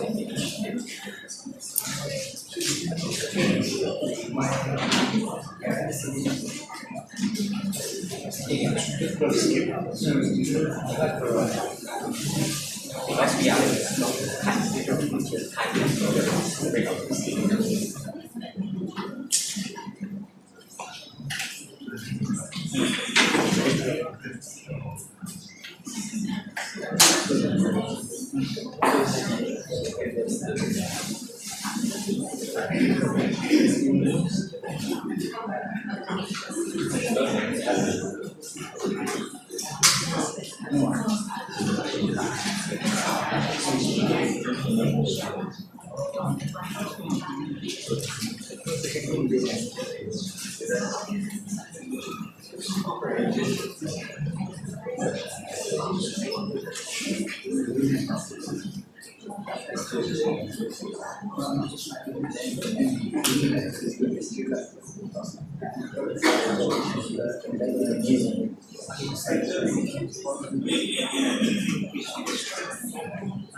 I would now like to introduce the first contestant, Albert Wong Shun Yi.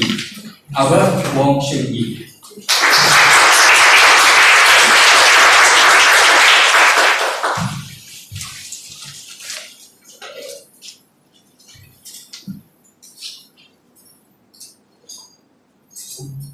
Hoksun, the ties that endure. Your 5 to 7 minutes of speech has captivated my attention. And today, you have brought me back to my childhood memories where I've lost my grandfather. Thank you so much for bringing me back to that as well. In your speech, there are 3 things that I like from your speech. First and foremost, I feel the entire of your speech where it's very sincere. I can feel you're telling us your personal story that connects me as well. This is what I like in your speech. Furthermore, the next thing that I like in your speech is your storytelling through projecting 2 characteristics, different persona, grandfather and grandmother. From your speech, I can hear totally different characteristics that you're trying to portray to us. This is what I like in your speech as well, and you have captivated my attention further. The next thing is you do your gushing, and also you shed your tears when you lost the game. Your body language, this has actually more captivated more attention to my speech, to hear your speech better. Toastmasters Hoksun, I like how you personalize your story by sharing with us using us body language, good storytelling with and also structure. I started off good introduction, content, and conclusion. Toastmasters Hoksun, in order to elevate your speech to go further to the next level, here are 3 points that I wish to recommend you to go further. First and foremost, if I were you, I would suggest you twist the story. For example, in the content, there's no need to share family or one good story. Just directly start off with the story of grandfather and grandmother and move on to the next one. To the end of the speech, that you can ask questions to the audience. Ladies and gentlemen, from these 2 stories, what you have learned is all about the family and closeness. The ties that endures. From there, I could be connecting your speech better as well. The next thing I would suggest you is your vocal variety. Personally, I felt that your vocal is a bit monotonous. If I were you, I would suggest you elevate to be dramatized by adding a little bit of your emotions so that I can feel your sketches. I can be emotionally attached to your speech better. For example, you mentioned you shed your tears when you lost the game. If I were you, I would suggest you, grandfather, I lost the game. And change yours, modulate, twist it when you are happy. I win the game, yes! No, I expect you in the neighborhood. All those things. And also, dramatize with us, for example, when you have family members, your grandparents, your relatives who come and reunite. And last but not least is your take-home message. Call for action if you can. For example, ladies and gentlemen, for those who are celebrating Chinese New Year is coming, go back and tell your families, I love you, so that at home message. Toastmasters Hoksun, you demonstrated very well in your body language, structure, and storytelling. If you could work on a little bit of a vocal modulation, twist the story, and I definitely believe, Hoksun, I can see you at the dark. Happy Chinese New Year. Over to you.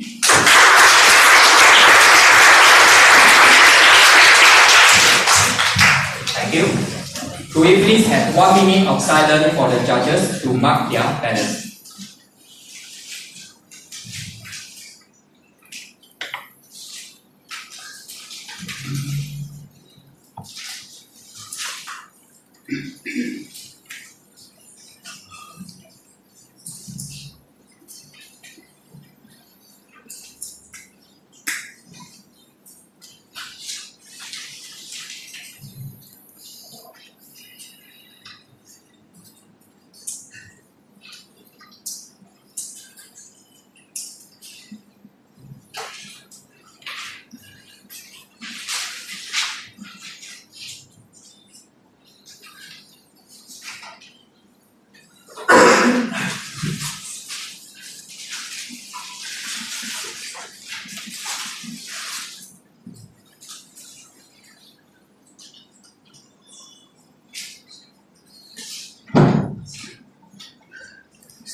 Thank you. Our next contestant, Jackie Yong Ki Chong.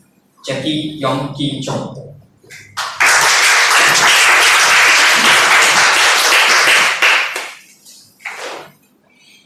Ladies and gentlemen, we have just heard a very heartwarming speech.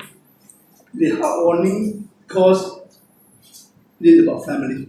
Every one of us has our family, and every one of us have some family story to tell. I like the way you deliver the speech in a very casual and relaxed style. And you put in a lot of story and a dog of your family. You were funny, you were humorous. And last but not least, you also remind us to always cherish the family, always remember the lesson you learned from remember. You're done well, I suppose, yeah. The area for improvement, number one, I would suggest that at the very beginning, I think you were a bit low key because the audience, the attention, you must have the attention between the 20 seconds. So at the very beginning, to start, the key should be higher. The second one, I think you were a bit monotone. Yeah. I would suggest you to put in some dialogue between the family member. Then you increase the volatility in the speech. All in all, I like your speech, particularly about the choice of topic. Now, in this kind of setting, it will be good to talk on certain topic, easier for us to relate. Yeah. So that's all for me. I think you're done well. Thank you.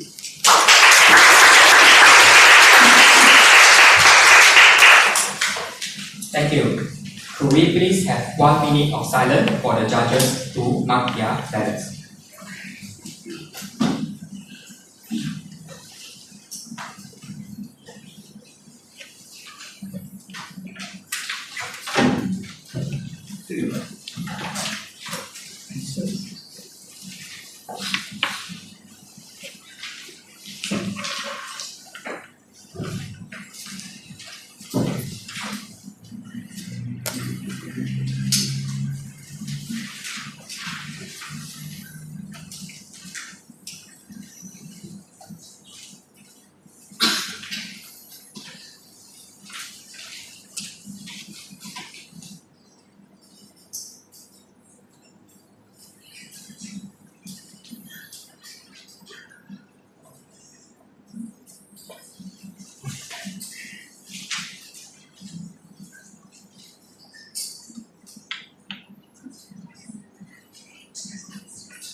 Thank you. Our next contestant, Ronnie Paul. Ronnie Paul.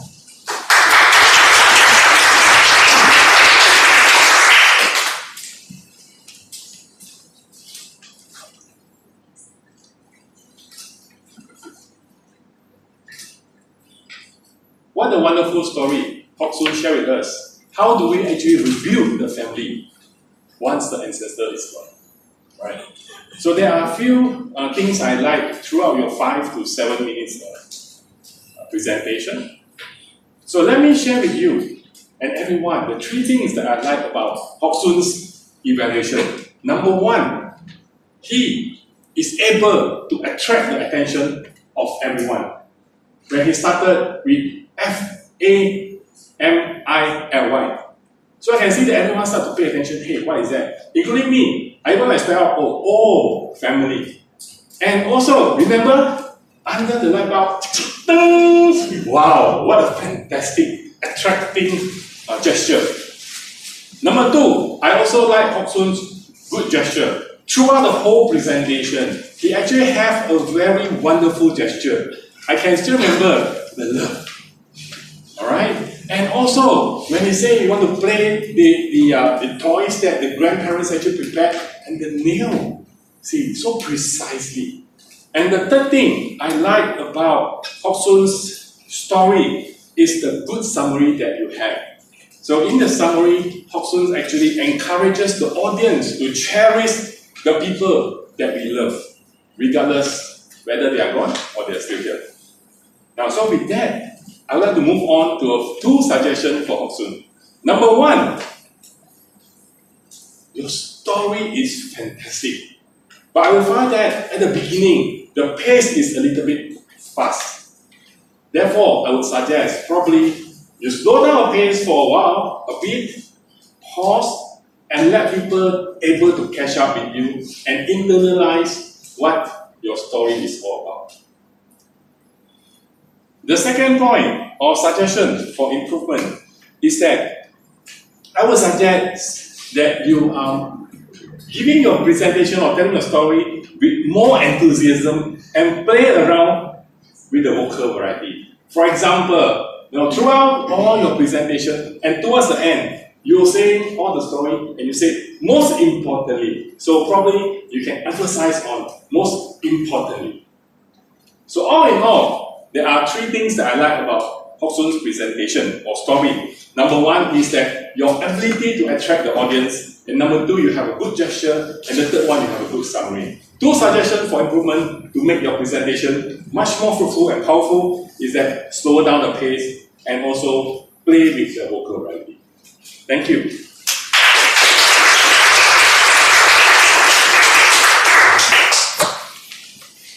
Could we please have 1 minute of silence for the judges to mark their ballots?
Our next contestant, Menon Radhakrishnan. Menon Radhakrishnan.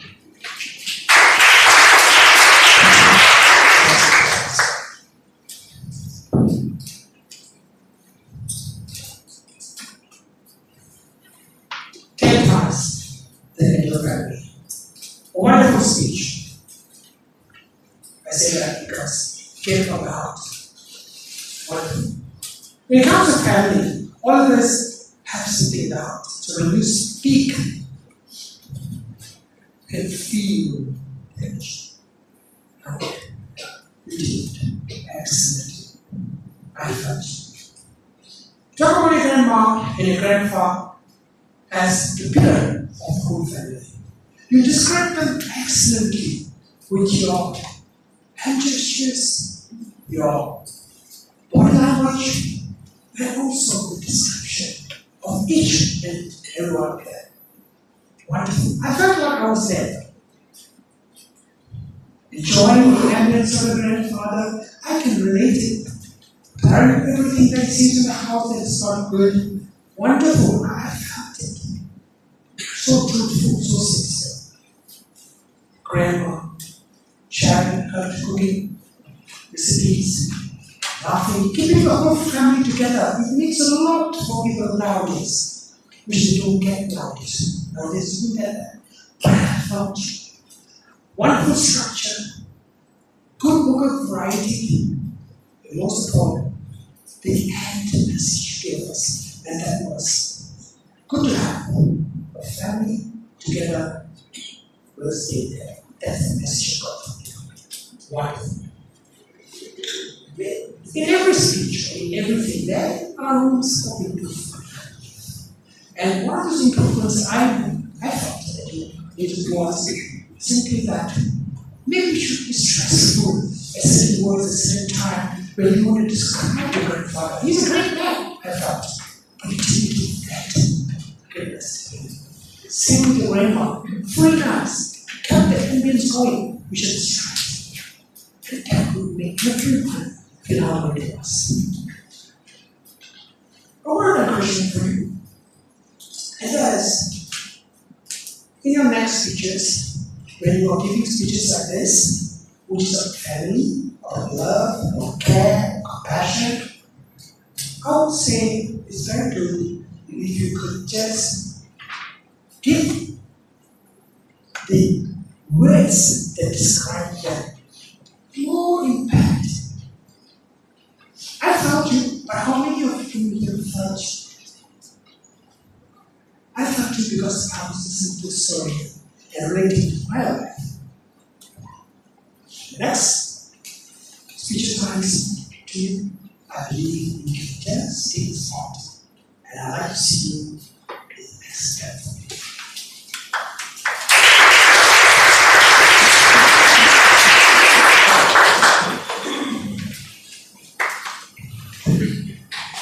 Can we please have a moment of silence until the judges have completed their ballots? Chief Judge, please signal me when you have collected the ballots and handshake.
Thank you everyone. Now the evaluation contest for Area H3 has come to an end.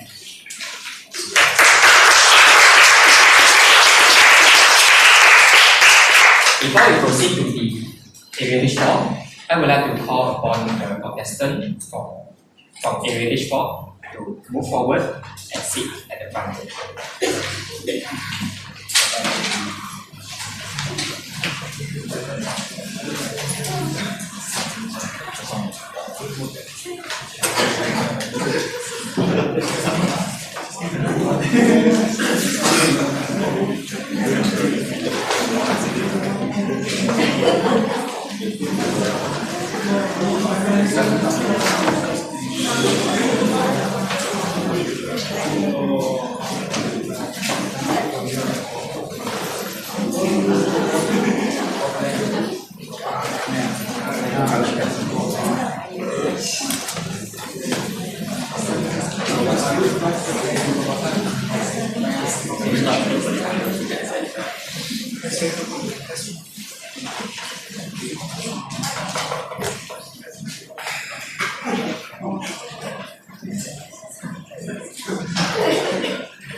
We will now begin the Area H4 evaluation contest for the year 2024-2025. I would like to read the purpose of the contest as defined by Toastmasters. First, to encourage development of evaluation skills and to recognize the best as encouragement to all. Second, to provide an opportunity to learn by observing the most proficient evaluators who have benefited from their Toastmasters training. The contestants shall follow the same rules and will be judged using the criteria on the speech contest rulebook. I have briefed them on the rules of the contest and have confirmed that all contestants are eligible to compete. And they have been advised of the speaking area and timing instruction. Contestants must not use digital or other device during the contest to gain an unfair advantage. Kindly switch off and keep all your electronic device. All contestants shall evaluate the same text speech. I would like to ask you not to take photograph or video during the contest and kindly turn off or mute all cell phones except for the official videographer. While a speaker is speaking, no one is permitted to enter or leave the room. The sergeant at arms will secure the doors when the contestant introduction begins. Kindly observe a minute of silence between contestants. Please honor this minute of silence for the judges to mark their ballots. You remain in your seat and observe a moment of silence after the last speaker until the chief judge signals that he has collected all the ballots. Protests may be lodged only by the contestants or judges to either the chief judge or contest chair prior to the announcement of results. Announcement of the contest winner is final. Projected on the screen now is the speaking order of the contestants. The chief judge for this contest is Frank Corteo. Chief Judge, are you and your judge just ready? Yes. Audience, are you all ready? Yes. Now let's proceed with the evaluation contest.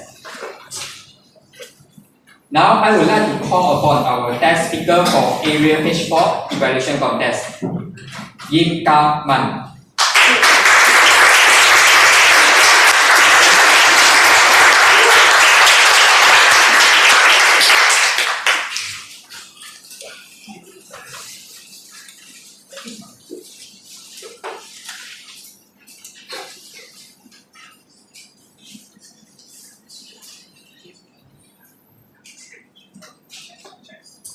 Test.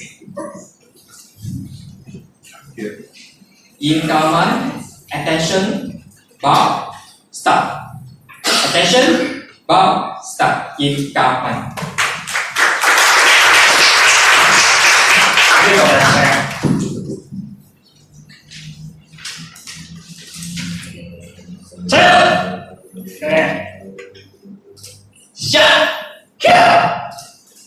That was my first class entering my first experience in Taekwondo.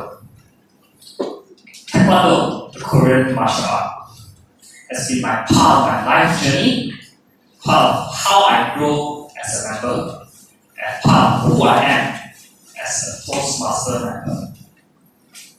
And the first person that I entered during my Taekwondo experience is my mentor, Master Hui. Way back when I was young, I was a small, tiny child.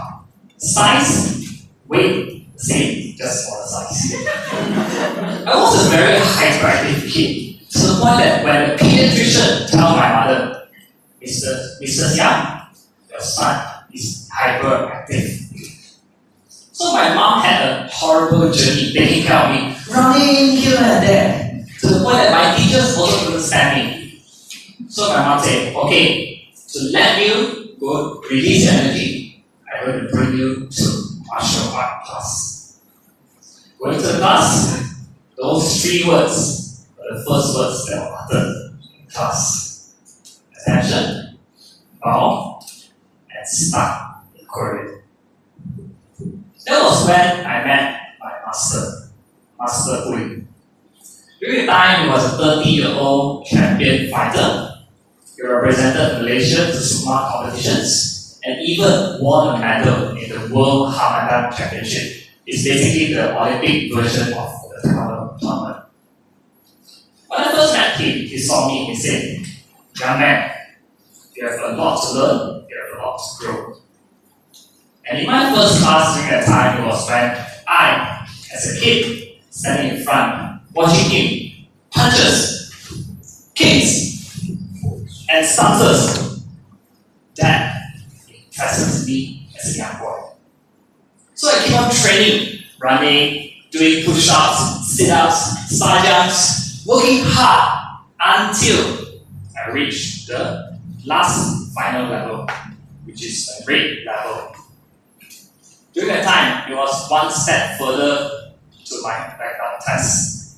And in black belt test is one of my toughest challenges that I've ever faced. Basically, you have gone through physical training, you have gone through technique training, sparring, self-defense, pattern examinations, and the last point, the breaking. In breaking test, you basically have to break one piece of plank this size for black belt. At that time, when I was going through my test, I was very worried, very nervous, because I lose confidence in myself. Someone that small size, can I break something that thick?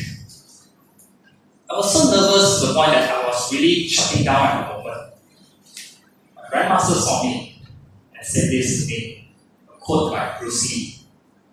Bruce Lee said, "I don't fear the man who kicked 10,000 kicks, but I fear the man who kicked one kick 10,000 times." That was the inspiration quote that my master gave me. So I get ready my stance, jayo, and jump, take a breath, and aim, and punch. BAM! The ball broke. After a few weeks, my master came and said, "Congratulations, you have earned your black belt," which I've kept to this day. Every growth, to quote a certain Toastmaster here, you reach a certain plateau. Unfortunately for me, after I reached my black belt, that decision came to me. I started lagging, I started slacking in my training. I can't find any reason why I want to continue in my journey. My grandmaster saw me that time and also told me and said, "Young man, a black belt is the beginning of your journey." I can't seem to be able to find that reason. I can't find the meaning behind it. Until one day, my grandmaster told me, "Hey, come on, why not you assist me as an instructor to help teach the younger generation?" So during that time, I had my first experience entering a school. All the young kids standing, just like you guys, I'm standing here, controlling them. 1, 2, 3,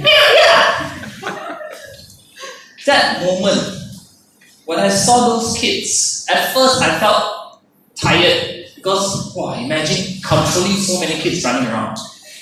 But after a few months of guiding kids, seeing those young kids grow from white belt, yellow, green, and some even reach the next level, that inspires me to become an educator. If you want to ask me who is your first inspiration to become an educator or a teacher, my grandmaster Hui is the first man I would say. As a mentor, Master Hui taught me a lot of values. Number 1, he taught me that discipline always comes first. Do you know that in taekwondo class, no matter how old you are, they look at you by your rank. So imagine if a white belt, 6-year-old white belt comes to you, meeting a 10-year-old black belt. The white belt, 6-year-old, must bow to the 10-year-old black belt. And the black belt goes to the same. You respect because of your rank. It's not because of your age. Discipline, number 2. Discipline is key to success. Keeping back to training requires a lot of religiously diligence in punches, kicks. All those things train you to become a better human being. That's why in Taekwondo, no matter how good your skills are, these 2 values always come first: discipline and respect. Now, at the age where I can have a beer with my master, it feels exhilarating when we just sit down, have a chat, talking about life experience, and my master still inspires me to become who I am today. We will sit down talking about our teaching experiences, how the current generation of young kids need inspiration to grow even better. Grandmaster Wei is one of the person that I really appreciate because it shapes me who I am. And I'm sure all of you in your Toastmasters journey or even your life have mentors that can guide you to become a better person. Cherish them. Have a cup of coffee with them. And talk to them because, as the Chinese proverb says, the elder ginger always tastes the spiciest. They have a lot of stories that can tell you on forming who you are as a person. So, ladies and gentlemen, this story hopes to inspire you to become who you are. And attention, wow, get it wrong.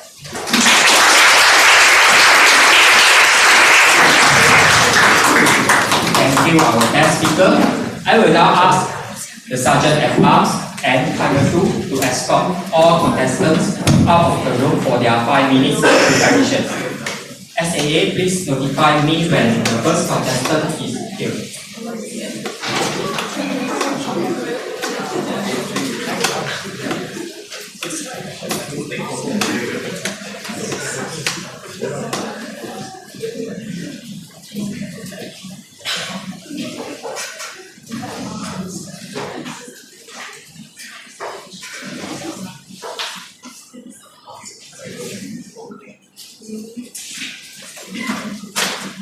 Now, I would like to call upon the contest chair, Karina Mufti, to present the certificate of acknowledgement to the guest speaker, Yen Kaman.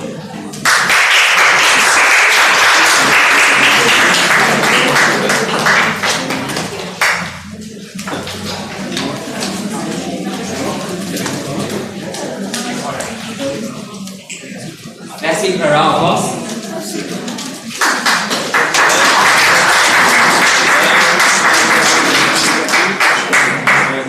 Last one. Thank you. Thank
you.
Con đâu à? Nhiều một kích con đâu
Now, I would like to introduce the first contestant, Simon Lai. Simon Lai.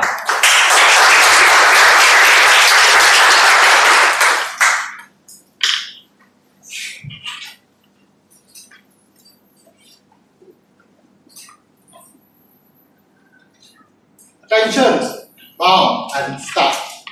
Thank you so much, Yam Kaman, for your such wonderful speech. I found two excellent aspects of your speech, and I would like to summarize them with two E for excellence.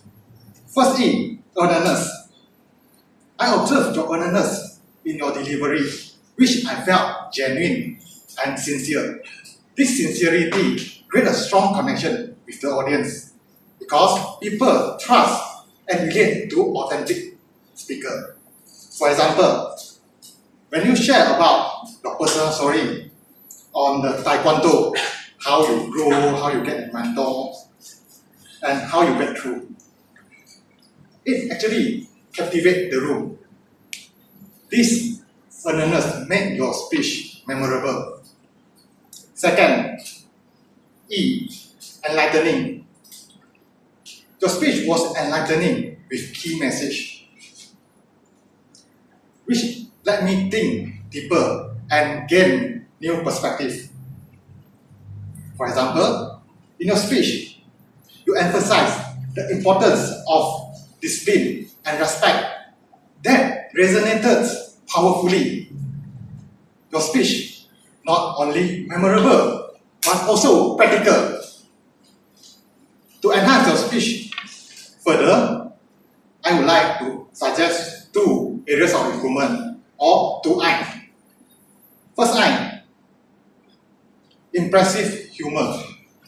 I noticed that you try to inject some humor in your speech, but I can observe that there is a small laughter, then you continue to speak. So I would suggest that you can have a 2 to 3 second pause after you injected your humor, because this allows the laughter to flow naturally and also let the punchline land more effectively.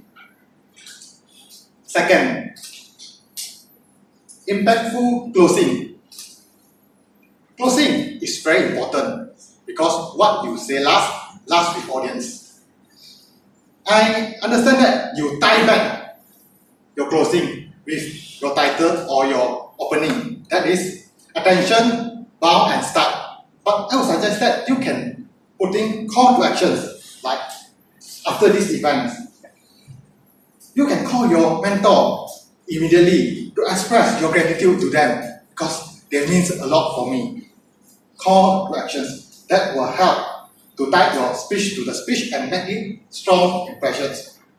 Overall, you are delivering an excellent speech with 2E, that is earnestness and enlightening. To move your speech to the next level, you can consider to have an impressive humor and impactful closing. With this, I believe your next speech will be an excellent example, and also it will have a brilliant example for futures. Thank you.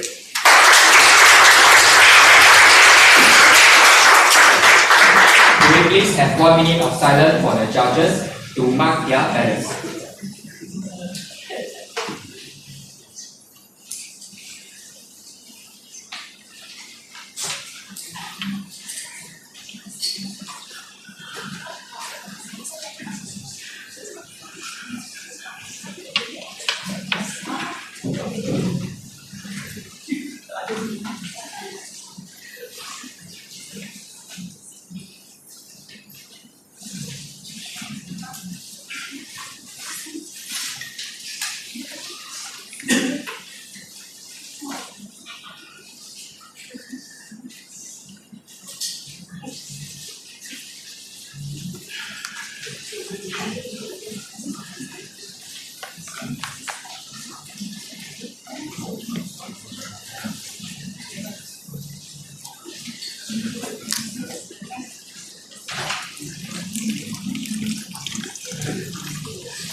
Our next contestant, Mike Y. Yi Fong.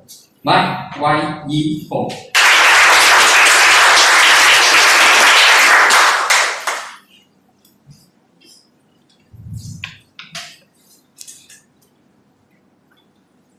Toastmaster Carmen, you had me at attention.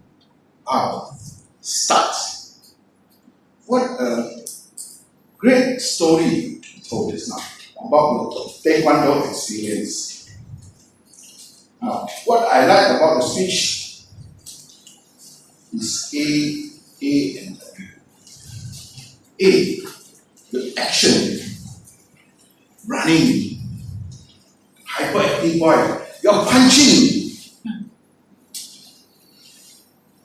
That help emphasize the story that you're telling. Because Taekwondo is a very action-oriented sport. So all those actions you made help emphasize the point. The second one was the audience engagement. You, like I said, you had me at attention bound start. And I feel that the audience were also engaged as I was. That's how you grab their attention before you tell them the story. And they, with all the action that you put in, follow your story. And then you punctuate your story with words of wisdom. Bruce Lee said, I don't fear a man who practices 1,000 kicks. I fear a man who practices one kick 1,000 times. That stayed in my mind. That helped punctuate. How can I elevate your speech to the next level?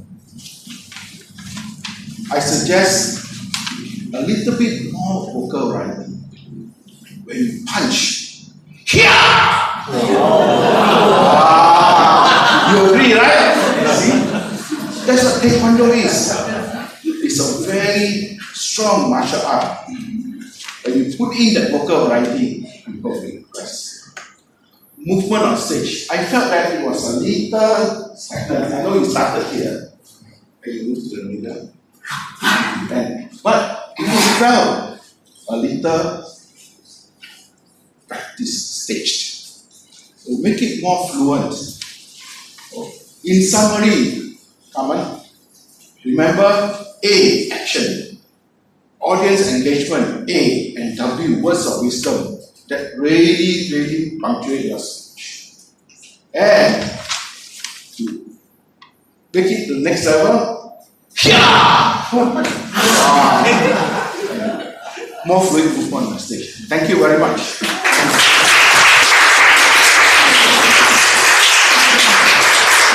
Thank you.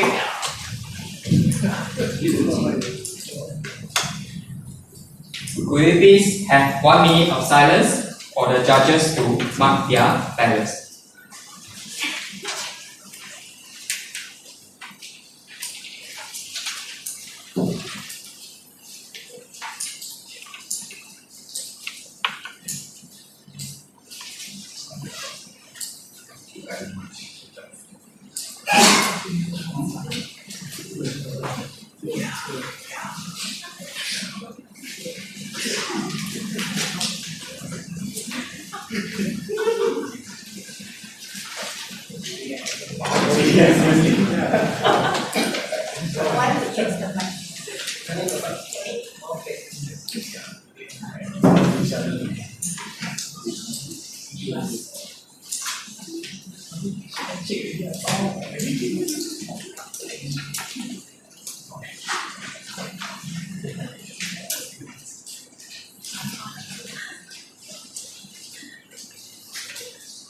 Our next contestant, Hey Hey Lee.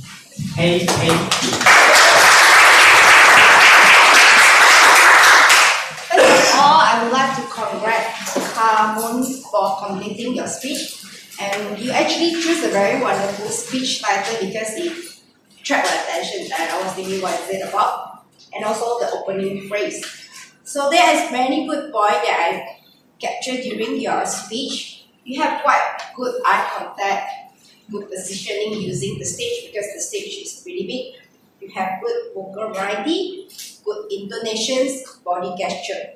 And also I like that how you build up the storyline. Of course, in every speech, there are good and also area for improvement. Because if you look at it, you have a lot of character within your speech. Probably you can do some role play, build up the storyline. For example, your mom is talking to the doctor that she feels shocked, how was her expression when she was shocked? And that's how you can do it slightly on the role player. Second thing is the mic. Actually, I can keep on hearing your breathing sound. I know it shows that you are nervous. If next time possible, don't use the mic. If not, you need to control your breathing. If not, I will hear you are breathing very loudly, or if not, you slow down the pace. Because I was thinking, did I have that breathing sounds when I was using the mic just now? Then I think I don't have because I talk very slow just now because my speech was something slower. And it let me realize that your speed of your speech is slightly faster. You can take your own speed time. But after a while, when you are using your body gesture, I realized you keep on standing on this side. And you forgot that there's so many big places here. You can walk here and there.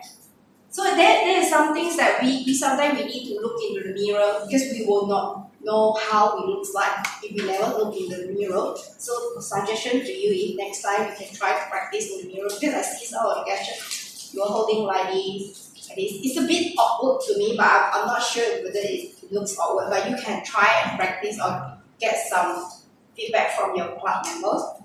And also, these are the few things I captured. So all in all, summary I like about your speech is you really have got good eye contact with us, especially those in front, that we are your evaluator, good vocal variety, good intonation, and things to improve is you can do some role playing, control your breathing technique using a mic, and also try to practice in front of mirrors, especially your gesture because it looks awkward. So all in all, hope all the suggestions I given to you will bring your speech to the next level. Thank you very much.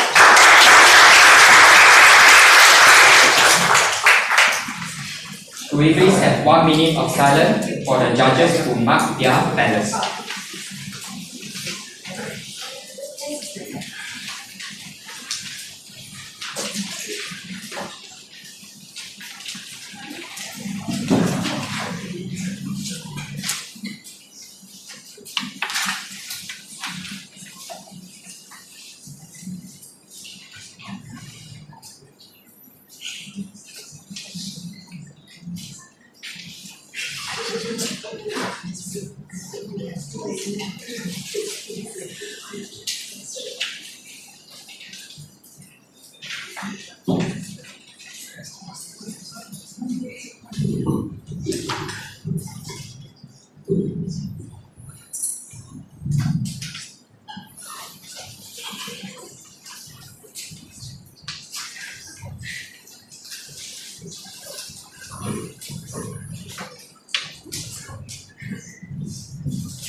Our next contestant, Stephen W. B. Stephen W. B.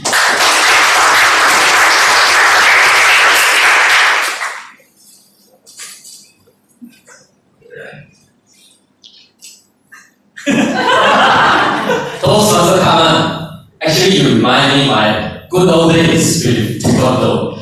I was also in the Taekwondo during my primary school, and that bound reminds me a lot of stuff. Today, the speech, what I look at is about speak to inspire. That inspire me something about you as a Taekwondo instructor. First, your stage presence. Immediately you are on the stage. In Toastmasters, we call it speak with conviction, and you kick and punch with conviction. That's the force that I see coming out from you. That's your passion. Secondly, your vocal variety. You have a very good pace. I know as a high active kid, you tend to talk fast, but today you speak with a better pace, very steady. For areas of improvement, I have few to suggest to you today. First is eye contact. You utilize the stage well. How can you do it better is when you look at the audience, I tend to notice that you are looking at the back, whether to the left or right. I would suggest you to focus, even though you are standing on the left, give some attention to the audience in front. I am yearning for attention while sitting there. Secondly, relax your hand. I know TED Talk speakers, they like to put their hands like this to speak professionally. I suggest you to release your nervousness. Put your hand down, like before you bow, at both sides of your body. And third is bring your Taekwondo shirt. You are a Taekwondo master here. Do it with impact. Definitely, I can see more impact coming from the shirt that you do. Lastly, since this speech about you is more to speak to inspire, about finding who your master wing is. Everybody definitely have their own master wing. So the call to action, give some examples. Since we are in different work field, perhaps our boss can be one of the master wing. In our life, perhaps our father or anyone, our mother, could be our master wing as well. Overall, you have a very good stage presence, good with vocal variety, improvement on eye contact with the audience on front, relax your hand, and your speech with a better good call to action with your Taekwondo shirt. I believe that you can grab the attention and bow and have a great start as the master for the future generation. Thank you.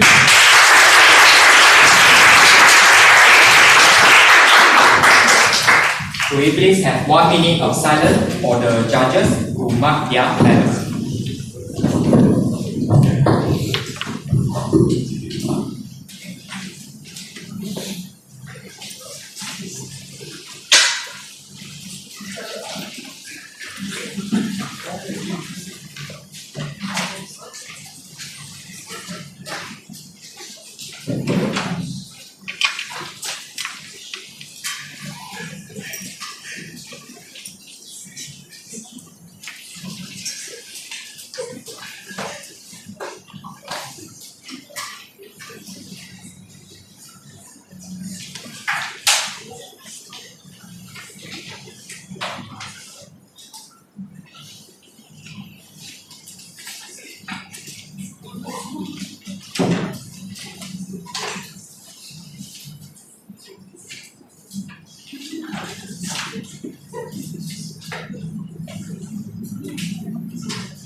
Our next contestant, Jin Wang Zhang. Jin Wang Zhang.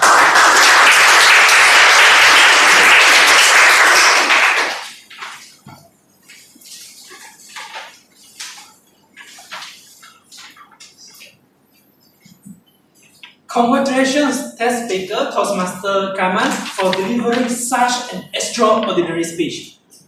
For your speech, I really love it so much as the first thing you do is to demo the Taekwondo, demo the hit, demo the kick, and then that really made me amazed and really attract me to listen more about your speech.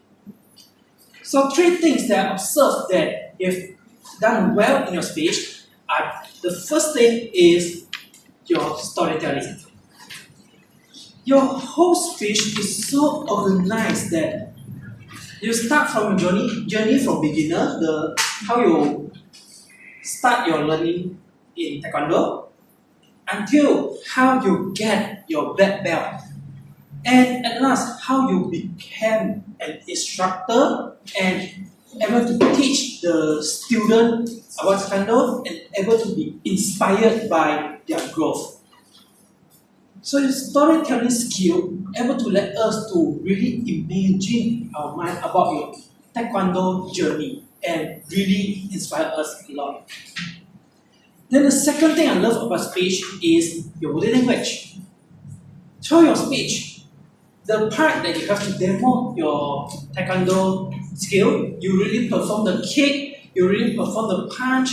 I really love how you use those body language to let us to able to dive deeper into your speech. And I also love the take-home message that you gave to us. The first take-home message you gave to us is discipline and respect as the two important things in Taekwondo, and they are also the two important things in our life. And another important message is to cherish our mentor, because our mentor is our guide, is the person who guides us through our journey. So if I would like to share two suggestions for you to bring your speech to a higher level, the first suggestion I would like to give is to add some vocal variety as the spices into your speech. For example, you give some examples of your words given by your grandmaster. So perhaps when you share those words, you may use a different tone. For example, I don't fear the man who kick 10,000 times, but I fear the man who kick a kick 10,000 times. By using a different tone, it can really make us differentiate the words given by your grandmaster and the words given by you. And another suggestion is the plot twist. For example, when you mention about your black belt test, you can mention, okay, this is a scenario. You fail to break the plan. And then only you tell us that's actually a dream. So having this plot twist will bring your speech to a higher level. So back to you, Contest Toastmaster.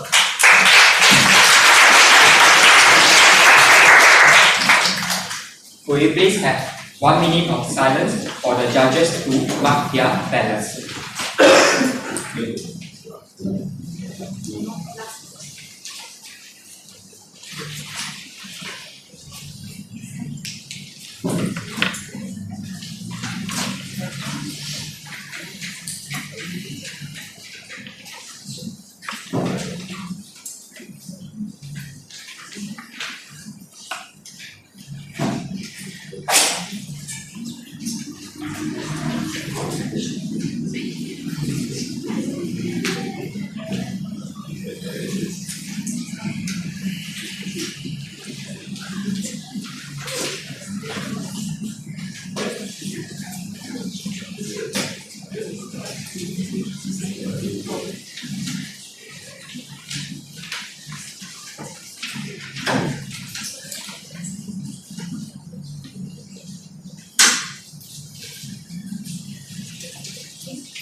Our next contestant, Zhe Qing Dan. Zhe Qing Dan.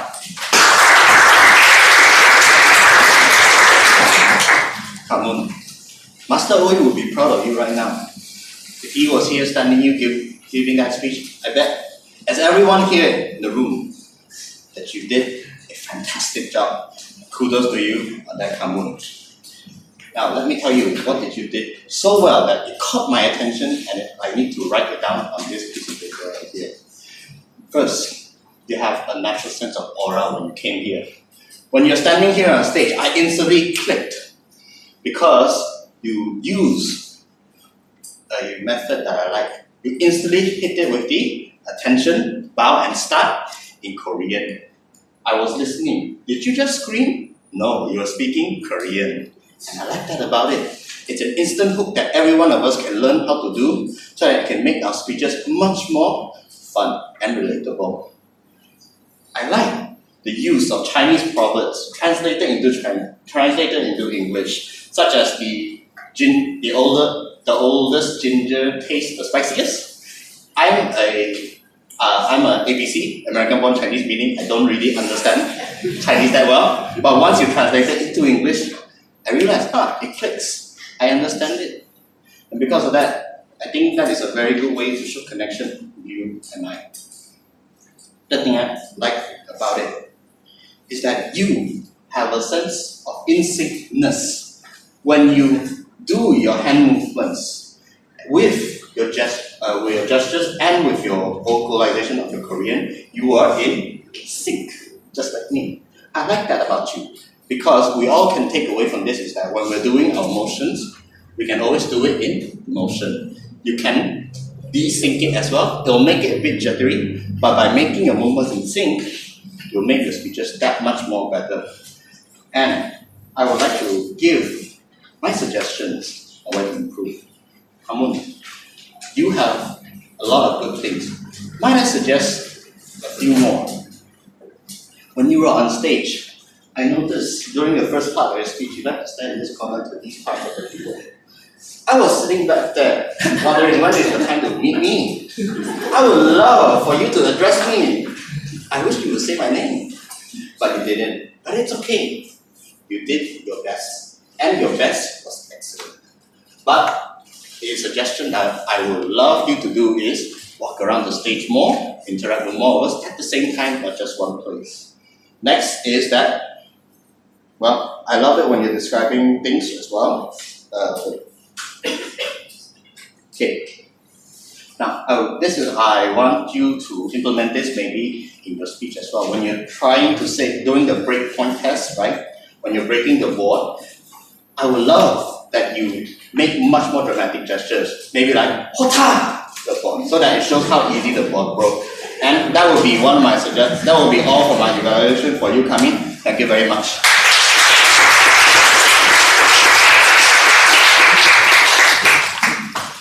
Can we please have a moment of silence until the judges have completed their ballots? Chief Judge, please signal me when you have collected the ballots and tiny sheets.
Thank you, everyone.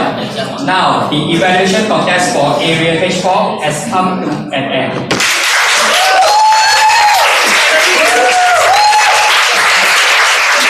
I shall now hand over the stage to the Toastmaster of the day, Maxwell. Thank you, Toastmaster Dr. Lim. And all contestants have delivered their best to make it happen. Let's give them a big round of applause for their efforts today. Contests are over. We would like to present the certificate of participants to the contestants. And I would like to invite contest Toastmaster Dr. Lim to the stage. And also I would like to invite all the contestants from Area H3 first to come forwards. So the sequence will go to, let's round of applause to Toastmaster Albert to the stage.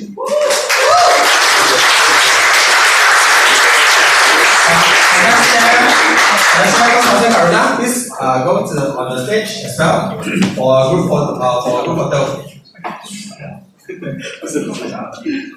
One, two, three. 1, 2, 3. Last one. Okay. Thank you. And next, let's invite Toastmaster Jackie to the stage.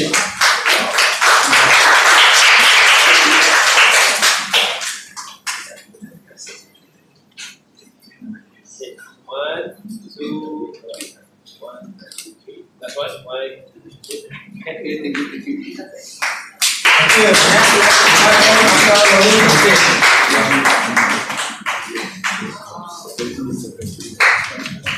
Thank you. Okay, 1, 2, 3. 1, 2, 3. That's 1. 1, 2, 3. Okay.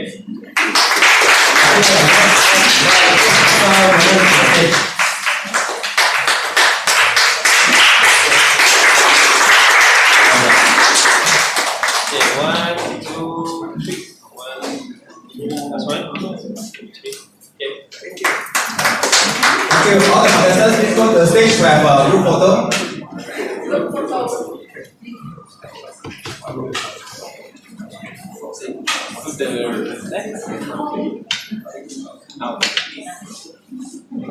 Okay, 1, 2, 3. Very big smile. 1, 2, 3. Okay, thank you.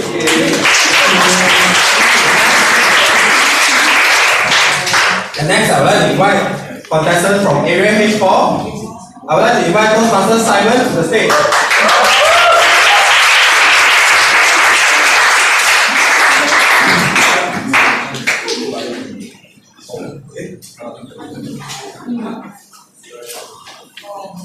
Okay, 1, 2, 3. 1, 2, 3. Last one. 1, 2.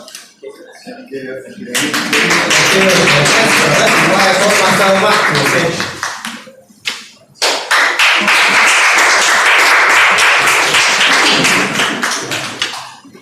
Okay, 1, 2, 3. Last one. 1, 2, 3. Okay. Next, I would like to invite Toastmaster Pepe to the stage.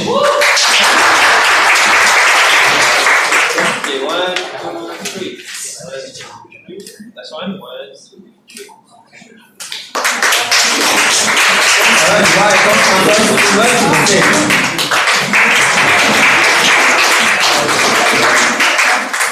Okay, 1, 2, 3. 1, 2, 3. Last one. 1, 2, 3. Next, Toastmasters, to the stage.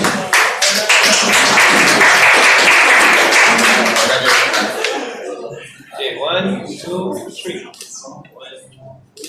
Last one. 1, 2, 3.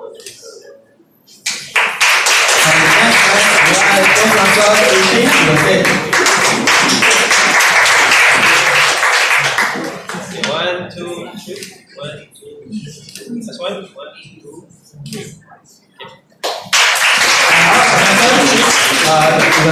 To the stage and have a group photo.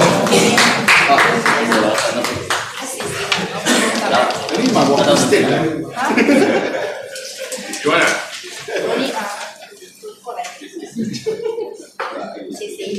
Okay. So, camera. 1, 2, 3. 1, 2, 3. Very big smile. 1, 2, 3. Okay.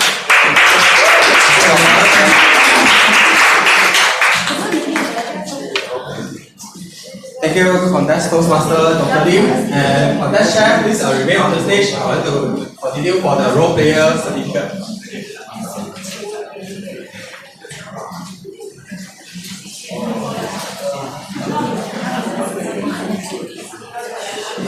So all the role players, when I call your name, please come to the stage to collect your certificates.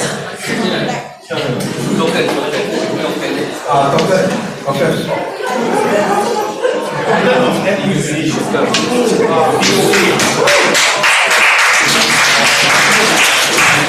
I'd like to invite guide 2, Yi Liang, to the stage. Guide 1, 2, Media Master, Yi Liang. Photographer, Ashraf. Graduation counter, 1. Registration counter, envelope.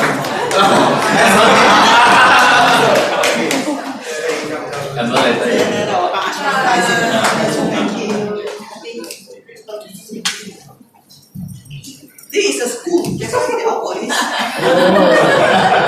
Photographed by the contest chair. Very, very. And SA, Carol here. Then counter, if I is not here. Then timer 世界. And another timer, Penny. And also our contest Toastmaster evaluation, Dr. Lim, and contest Toastmaster international speech, Chong Yi, and also PLD, Max Long.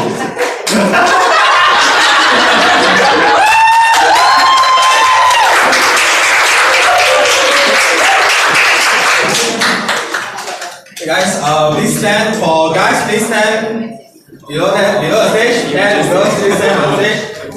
Let's take a group photo.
Okay, Toastmasters. How is the contest just now? Is it good? Good. Great. As we are going to the ability stage, I believe that all of us will want to know about our contestants. So I would like to invite our contest Toastmaster, which is Dr. Lim and Chong Yi, to the stage to have an interview with our contestants. Let's go!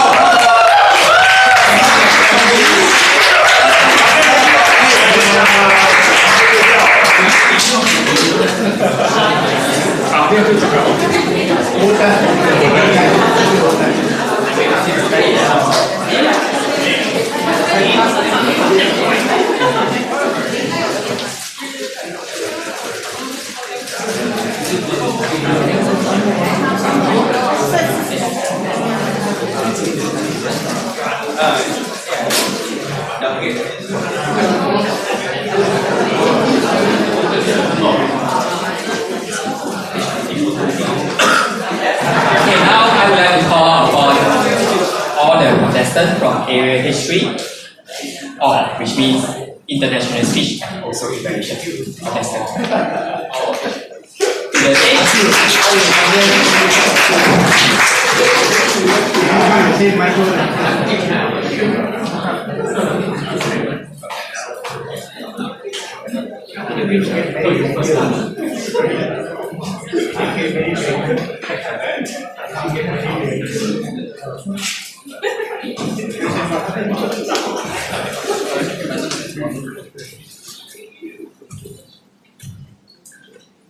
Okay, up. Who is the tallest one? The Toastmaster Albert Wong from BN Bigfoot Toastmaster Club.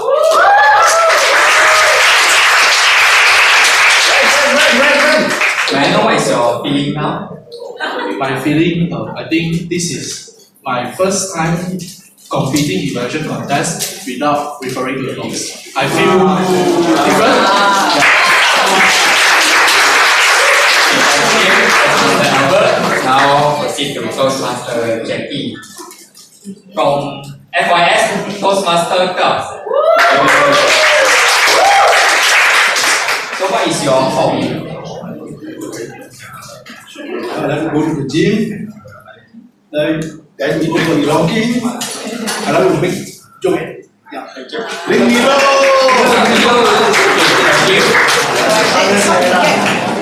That is what you get from Albert and Ronnie. So let's move on to Brennan. Alright.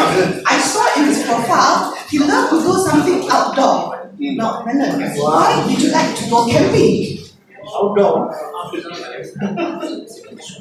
Why do I like to go camping? I have a passion for nature. I love nature. So when I go camping on my own, I sit and meditate and I'm connected to nature.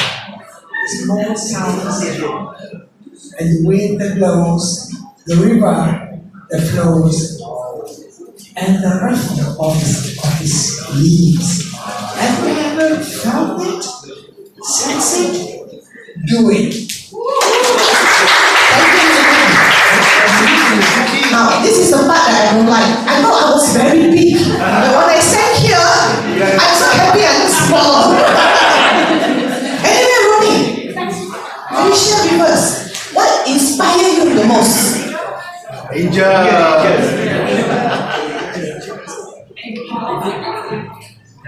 I was told I will be asked the other question.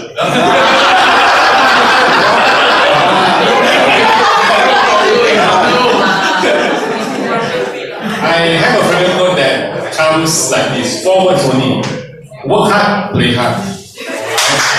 And today we come here to have fun and we come here to play. So when we work, right, we really need to go out and focus on the work, right? And when we have fun today, we have to really focus and give the best because that is a respect to all the contestants. Yeah. All right, cool. I would like to apologize because I forgot to mention that Brandon is from FYS Toastmasters Club and Ronnie is actually from BN Bigfoot Toastmasters Club.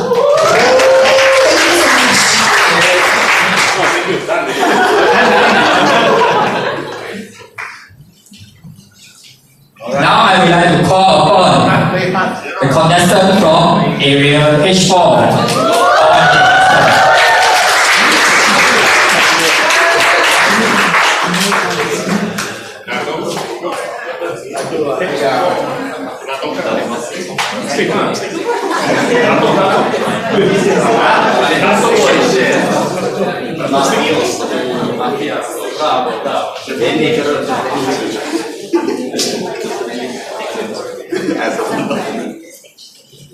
The stage just nice.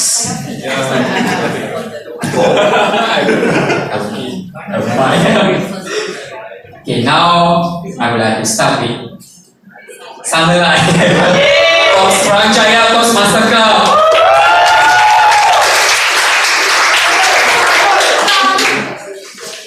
Hey, what inspired you the most? I think it's the positive vibe around me. Means all of you inspired the most.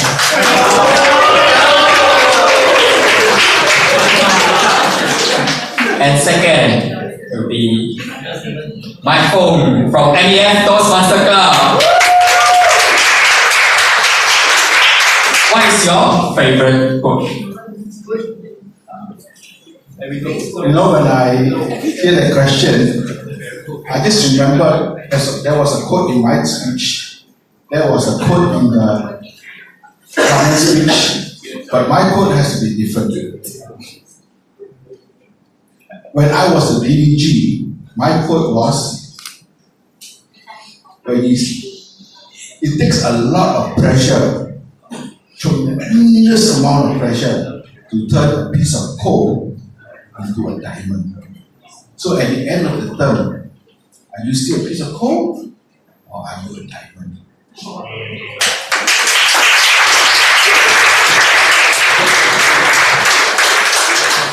Now I would like to proceed to Stephen B, our Uncle Stephen. Suruhanjaya Toastmaster Club. What is your favorite book? Favorite book? Definitely not Kama Sutra.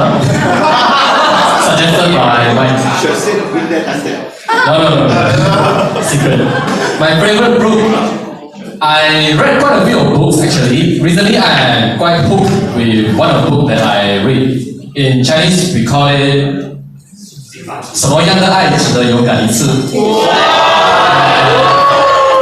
Yeah, that's my girl. And in English it is called What Kind of Love That Is Worth For You To Go After. And I read a lot about the content. It is from the Chinese author. That's about traditional and modern society love script. What are we? So I'll leave that details if you want to know more. We'll talk later.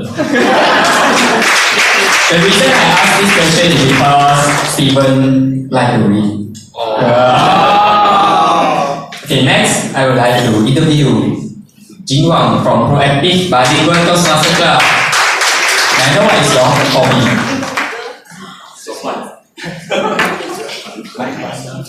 If it is just one, among all the hobbies I have, the only one I would like to choose is singing.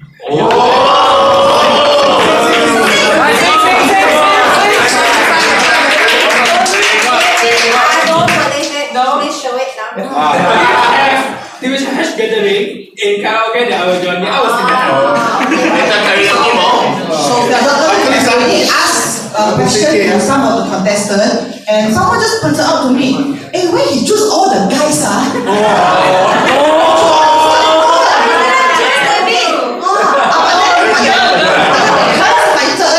think David would be the rose among the Toms. But I would like now to go to Pepe. Pepe is from Proactive Bilingual Toastmasters Club, and I that from her profile, there was a number of nature lover over here. So Pepe, what is your most memorable hiking trip? Oh, memorable. It must be Mount KK. Because I didn't prepare, to be frank. I didn't get well prepared, but luckily I finished it. It's because I forgot to bring my IC when I want to depart from Penang to KL. So I have to buy a business class Penang to KL, KL to KK. So I tell myself, I must finish this trip. If not, it cost me extra 1,000 plus to go back, everything. So I think it's always come to me that time that, when you have no turning back, the only way is keep going.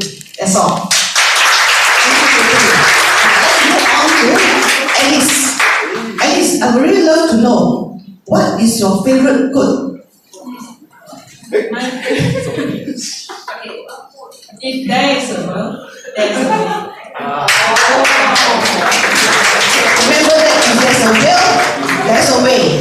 Right, let's move on to Zhi Tang, whom everybody known as David. I really want to find out.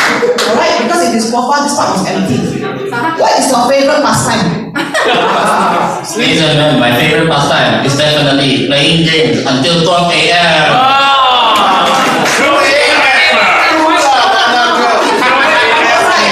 Now we have Jin En Ling. Oh, you see, I almost forgot to mention which club they are from. I mentioned Pedro is from Proactive, Alice is from Seberang Jaya Toastmasters Club, David is from MBF Toastmasters Club, and Jin En is actually from Seberang Jaya Toastmasters Club. Jin En said she loves to watch drama. Yeah, she told me what she wrote in the profile. Which drama inspired you the most?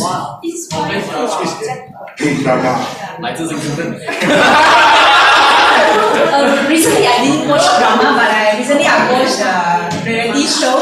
It's a Korean reality show that in Mandarin we call it 换乘恋爱. It's a few couples. They came to the reality shows and then they can choose either to want to continue the relationship or they want to change partner. Wow.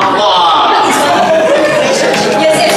Korean reality show is really mind-blowing, I would say. Yeah. But what I did learn is that I could learn a lot of how to maintain a relationship and how can to learn more different kind of people from them. That's all. Thank you so much for coming, and I would like to thank all the contestants for coming up here because something else even more exciting is happening here. Thank you. And I would like to hand over the floor back to our Toastmaster for the day, Max Go. Thank you, our contest Toastmaster from Dr. Lim and also Chong Yi. Let's give a round of applause to two contest Toastmasters. What a wonderful time that I had just now. That we already asked the contestants to perform in this stage, and then we have to ask them to do a table topic session again. Let's give a round of applause to all the contestants also. And Toastmasters, now is the exciting moment of the day. And the result, I noticed that our Chief Judge is here. I'd like to invite our evaluation contest Toastmaster, Dr. Lim, to the stage.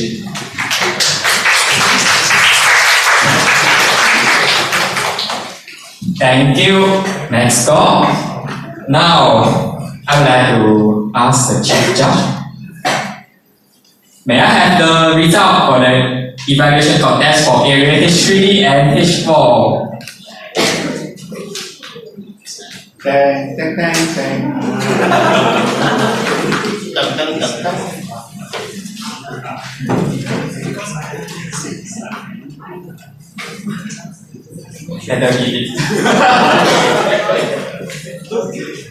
Ladies and gentlemen, I have received the result from the Chief Judge, and I would now like to present the contest results.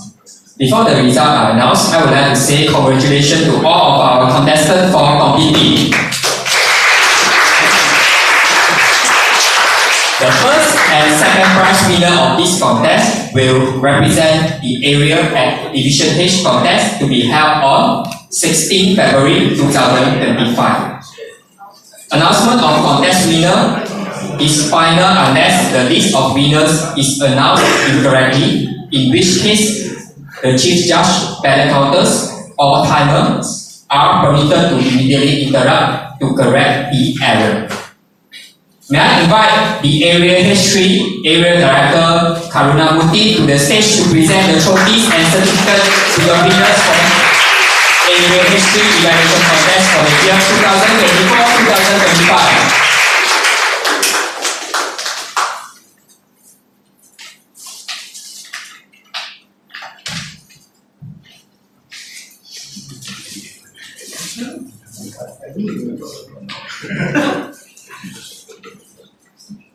There is no time disqualification.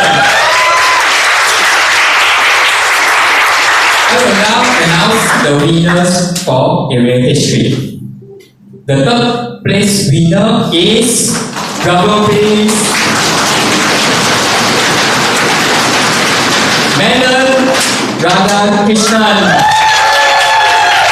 Congratulations.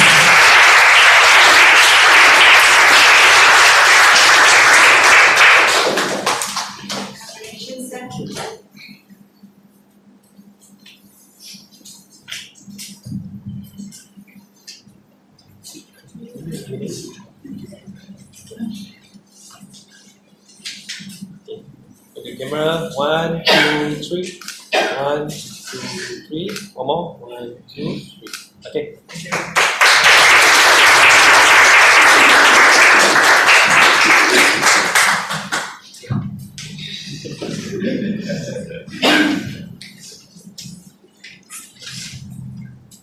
The second place winner is Ronnie Paul.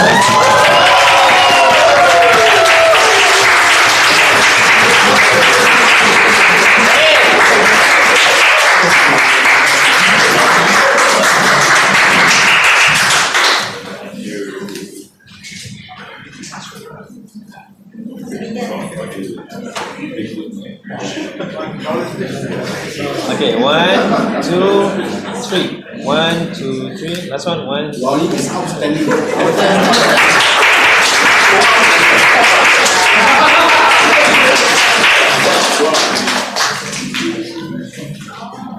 Here comes the first place winner is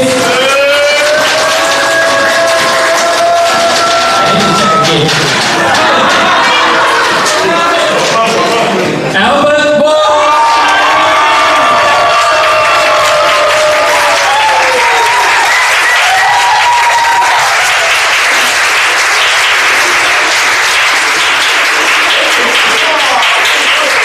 See, I told you so. Okay, 1, 2, 3. 1, 2, 3. Last one. 1. Okay.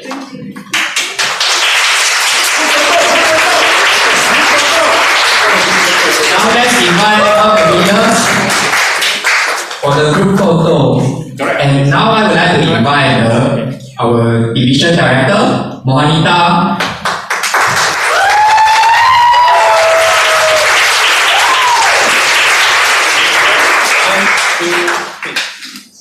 One more. 1, 2, 3. Big smile. 1, 2. Okay. Thank you. Congratulations to all the winners.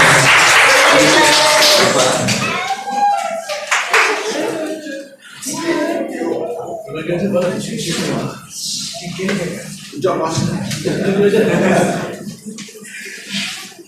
Now, I would like to invite the area director for area H4, Frank Teo, to the stage to present the trophies and certificate to the winners from area H4.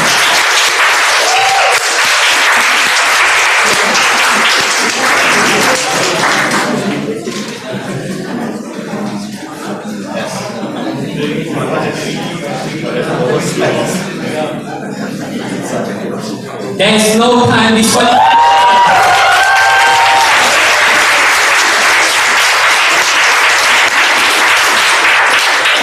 area H4, the third place winner is Mike Waiko.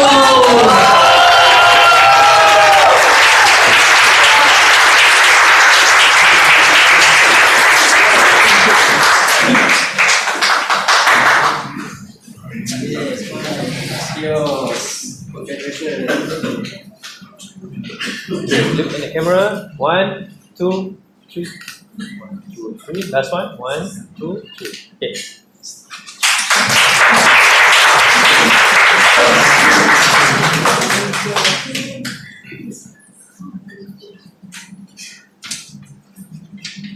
The second place winner is Simon Lam.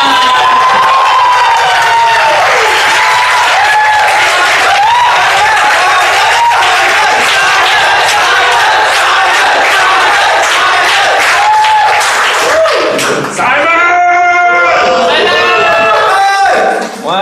2, 3. 1, 2, 3. Last one. 1, 2, 3.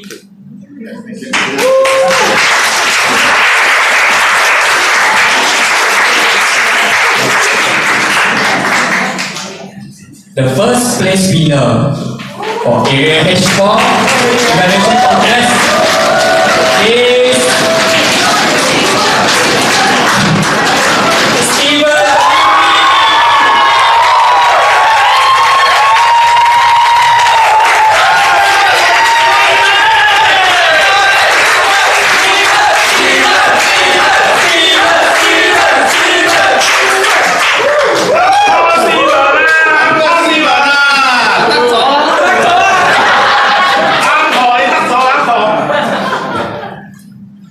Okay, 1, 2, 3. 1, 2, 3.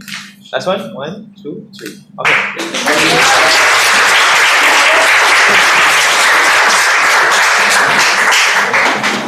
Now I would like to call upon our Division H Director for group photo.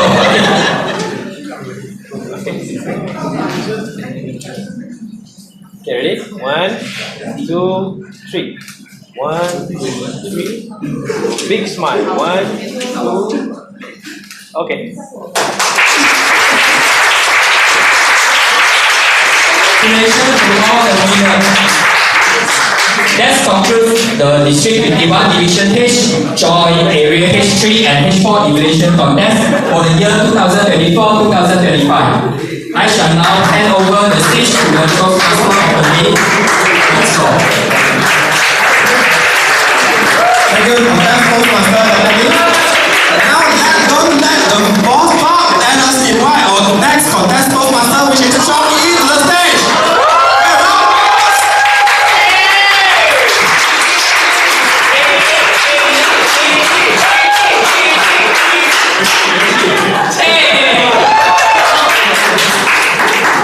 Chief Judge, may I have the result for the International Speech Contest for Area H3?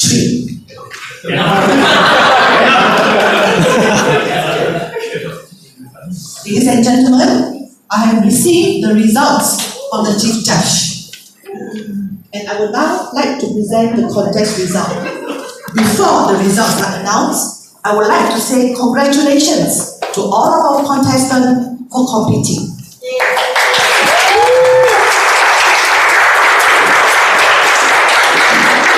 Announcements of contest winners is final unless the list of winners is announced incorrectly, in which case the Chief Judge, ballot counters, or timers are permitted to immediately interrupt to correct the error.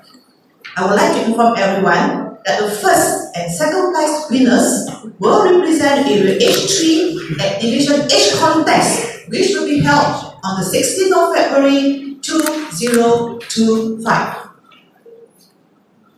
May I now invite Area H3 Director Karuna to the stage to present our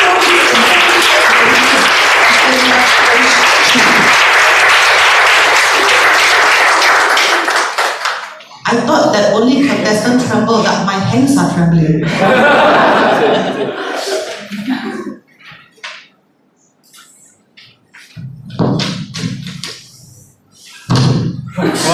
Let's have sound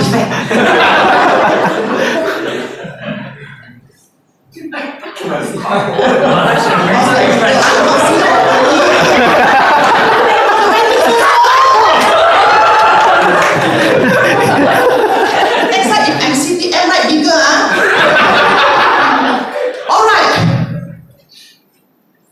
There is no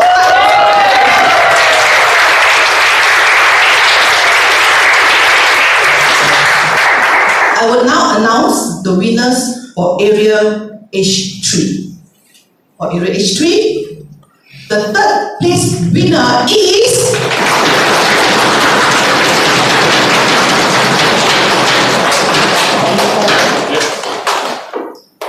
Jackie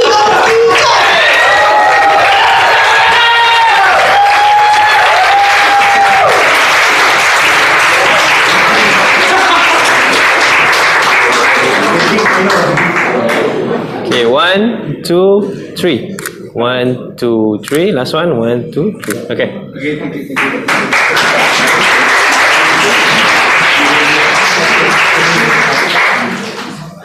The second place winner is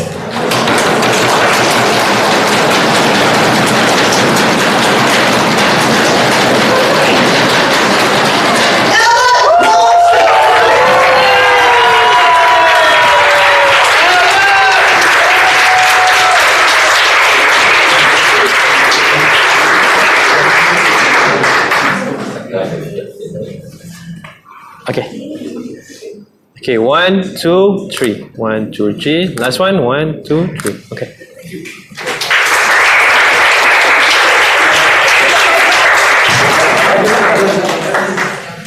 the moment you're all waiting for. The first place winner for Area H3 International Fish Contest for the year 2021-2025 is Ronnie Paul.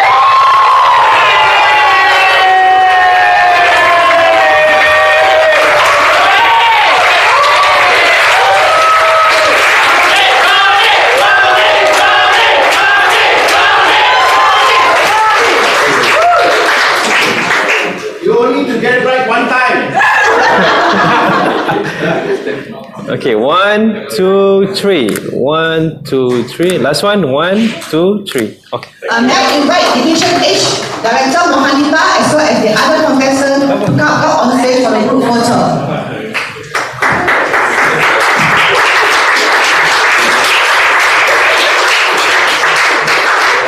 Okay, 1, 2, 3. 1, 2, 3. Last one.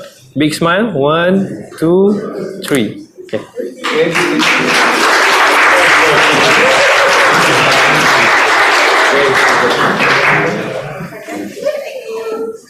Team Judge, may I have the result for the International Fish Contest for Area H4?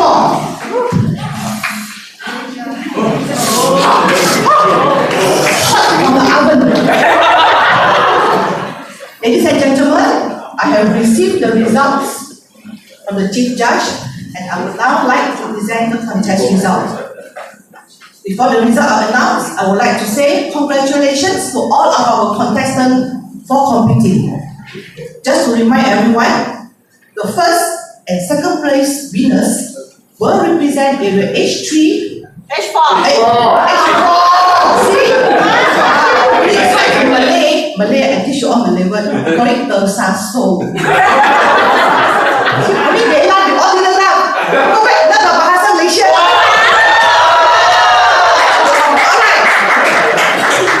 H4 is H4. Alright. Announcement of contest winners is final unless the list of winners is announced incorrectly. In which case, the Chief Judge, ballot counters or timers are permitted to immediately interrupt to correct the area. May I invite the Area H4 Director, Franco Chio, to the stage to present the winners for Area H4.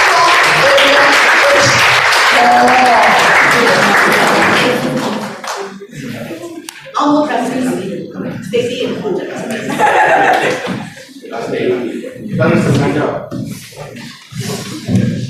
Can see it. As usual, for any other clubs, please write bigger.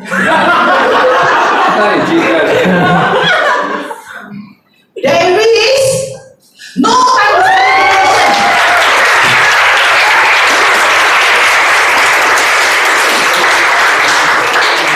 Because I'm from H4, I also get over the center. Now, for Area H4, the third place winner is Jin Admin.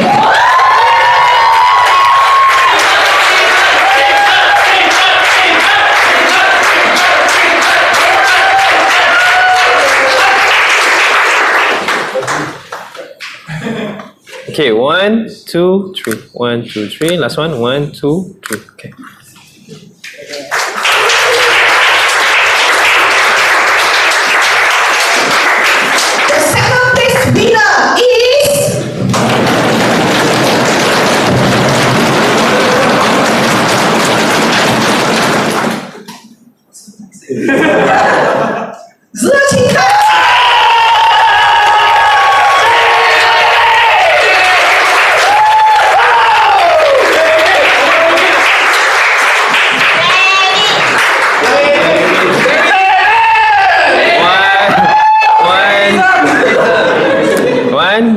2, 3. 1, 2, 3. Last one. 1, 2, 3. Okay. Hey, all three NEF.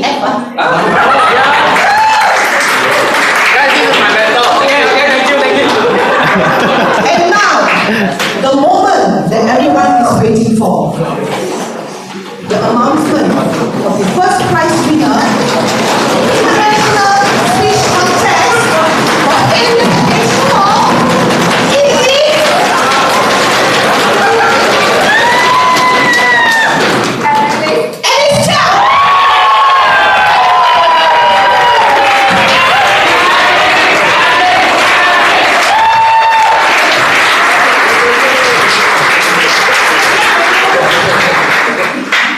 Okay, 1, 2, 3. 1, 2, 3. Big smile. 1, 2, 3. Okay. I would like to invite Division H Director Mohanika as well as the other contestants to come on stage for a group photo. Okay. Okay. So 1, 2, 3. 1, 2, 3. Last one, a big smile. 1, 2, 3. Okay. Thank you.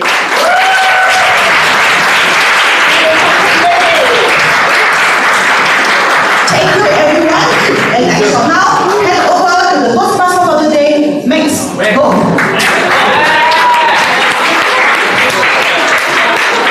Thank you everyone and congratulations to all the winners. And thank you for fellow Toastmasters and for your support and time with us today.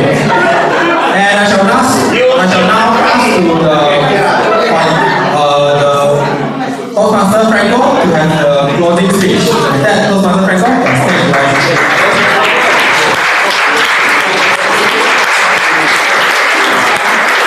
Alright, everyone. Can we please give a big applause to our Toastmaster of the day today? Toastmaster Max!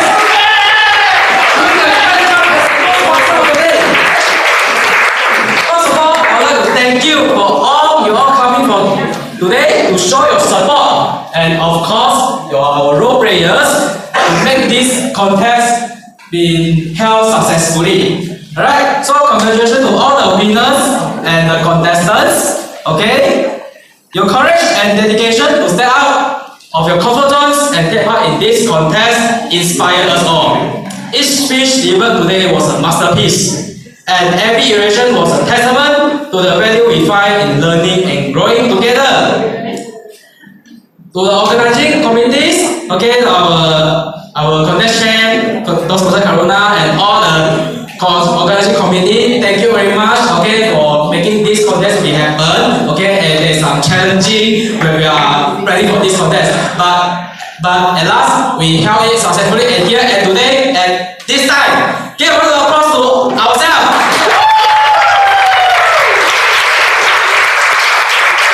As we conclude this memorable contest, let us take a lesson and inspiration from today's onward. Whether you are a contestant, a role player, or a member of the audience, this experience has added value to each of our journeys. Let's continue striving for personal growth and excellence, not just as speakers, but as leaders and communicators in our everyday life. Once again, congratulations to all our winners and participants. May this event serve as stepping stone for your future achievement. Thank you, and I'm looking forward to seeing all of you in our upcoming division contest, which is in 16th of February 2025.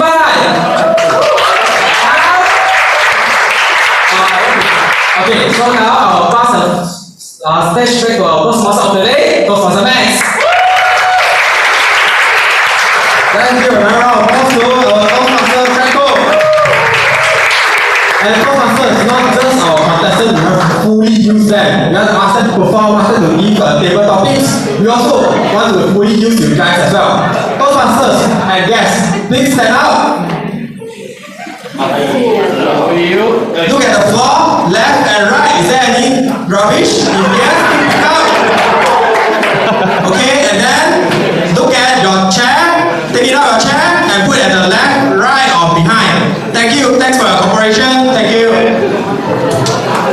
And after you put the chair to left or right or behind, please come in front to have a group photo. I think, Max, Max, I think better. It's too many of them. Oh, too many lah. I think they stay there. Stay there. Yeah. Okay, our photographer have request you have to stand in the center of the hall. Yeah, center of the hall. So those who are already arranged in the chair, please go to the center. Gather at the center. Please gather at the center of the hall. We'll take the picture from here.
Okay, ready one? Okay,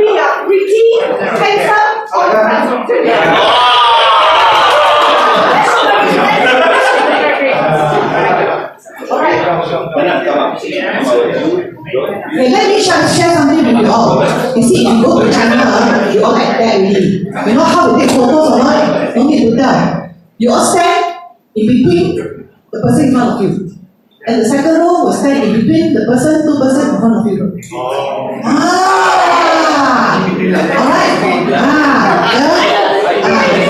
That's why people will stand in between Jackie and Franco. So in between. Then you can see everybody's face.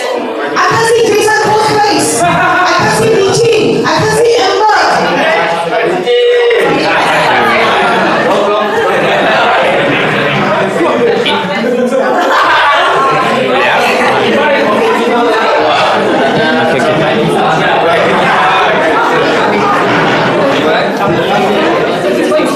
I definitely can see people inside. Boleh. Tu see? Sure. Yeah. Okay, tapi nampak kepala.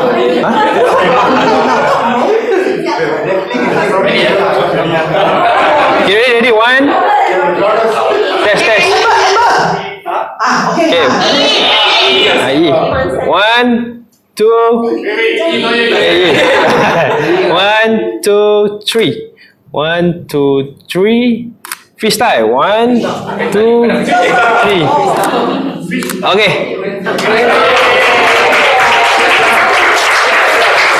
It's okay.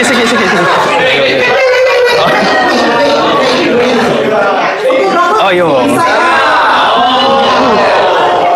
Get back to your position again, remember? Get back to your position. Back to position quickly. I need you to stand up again.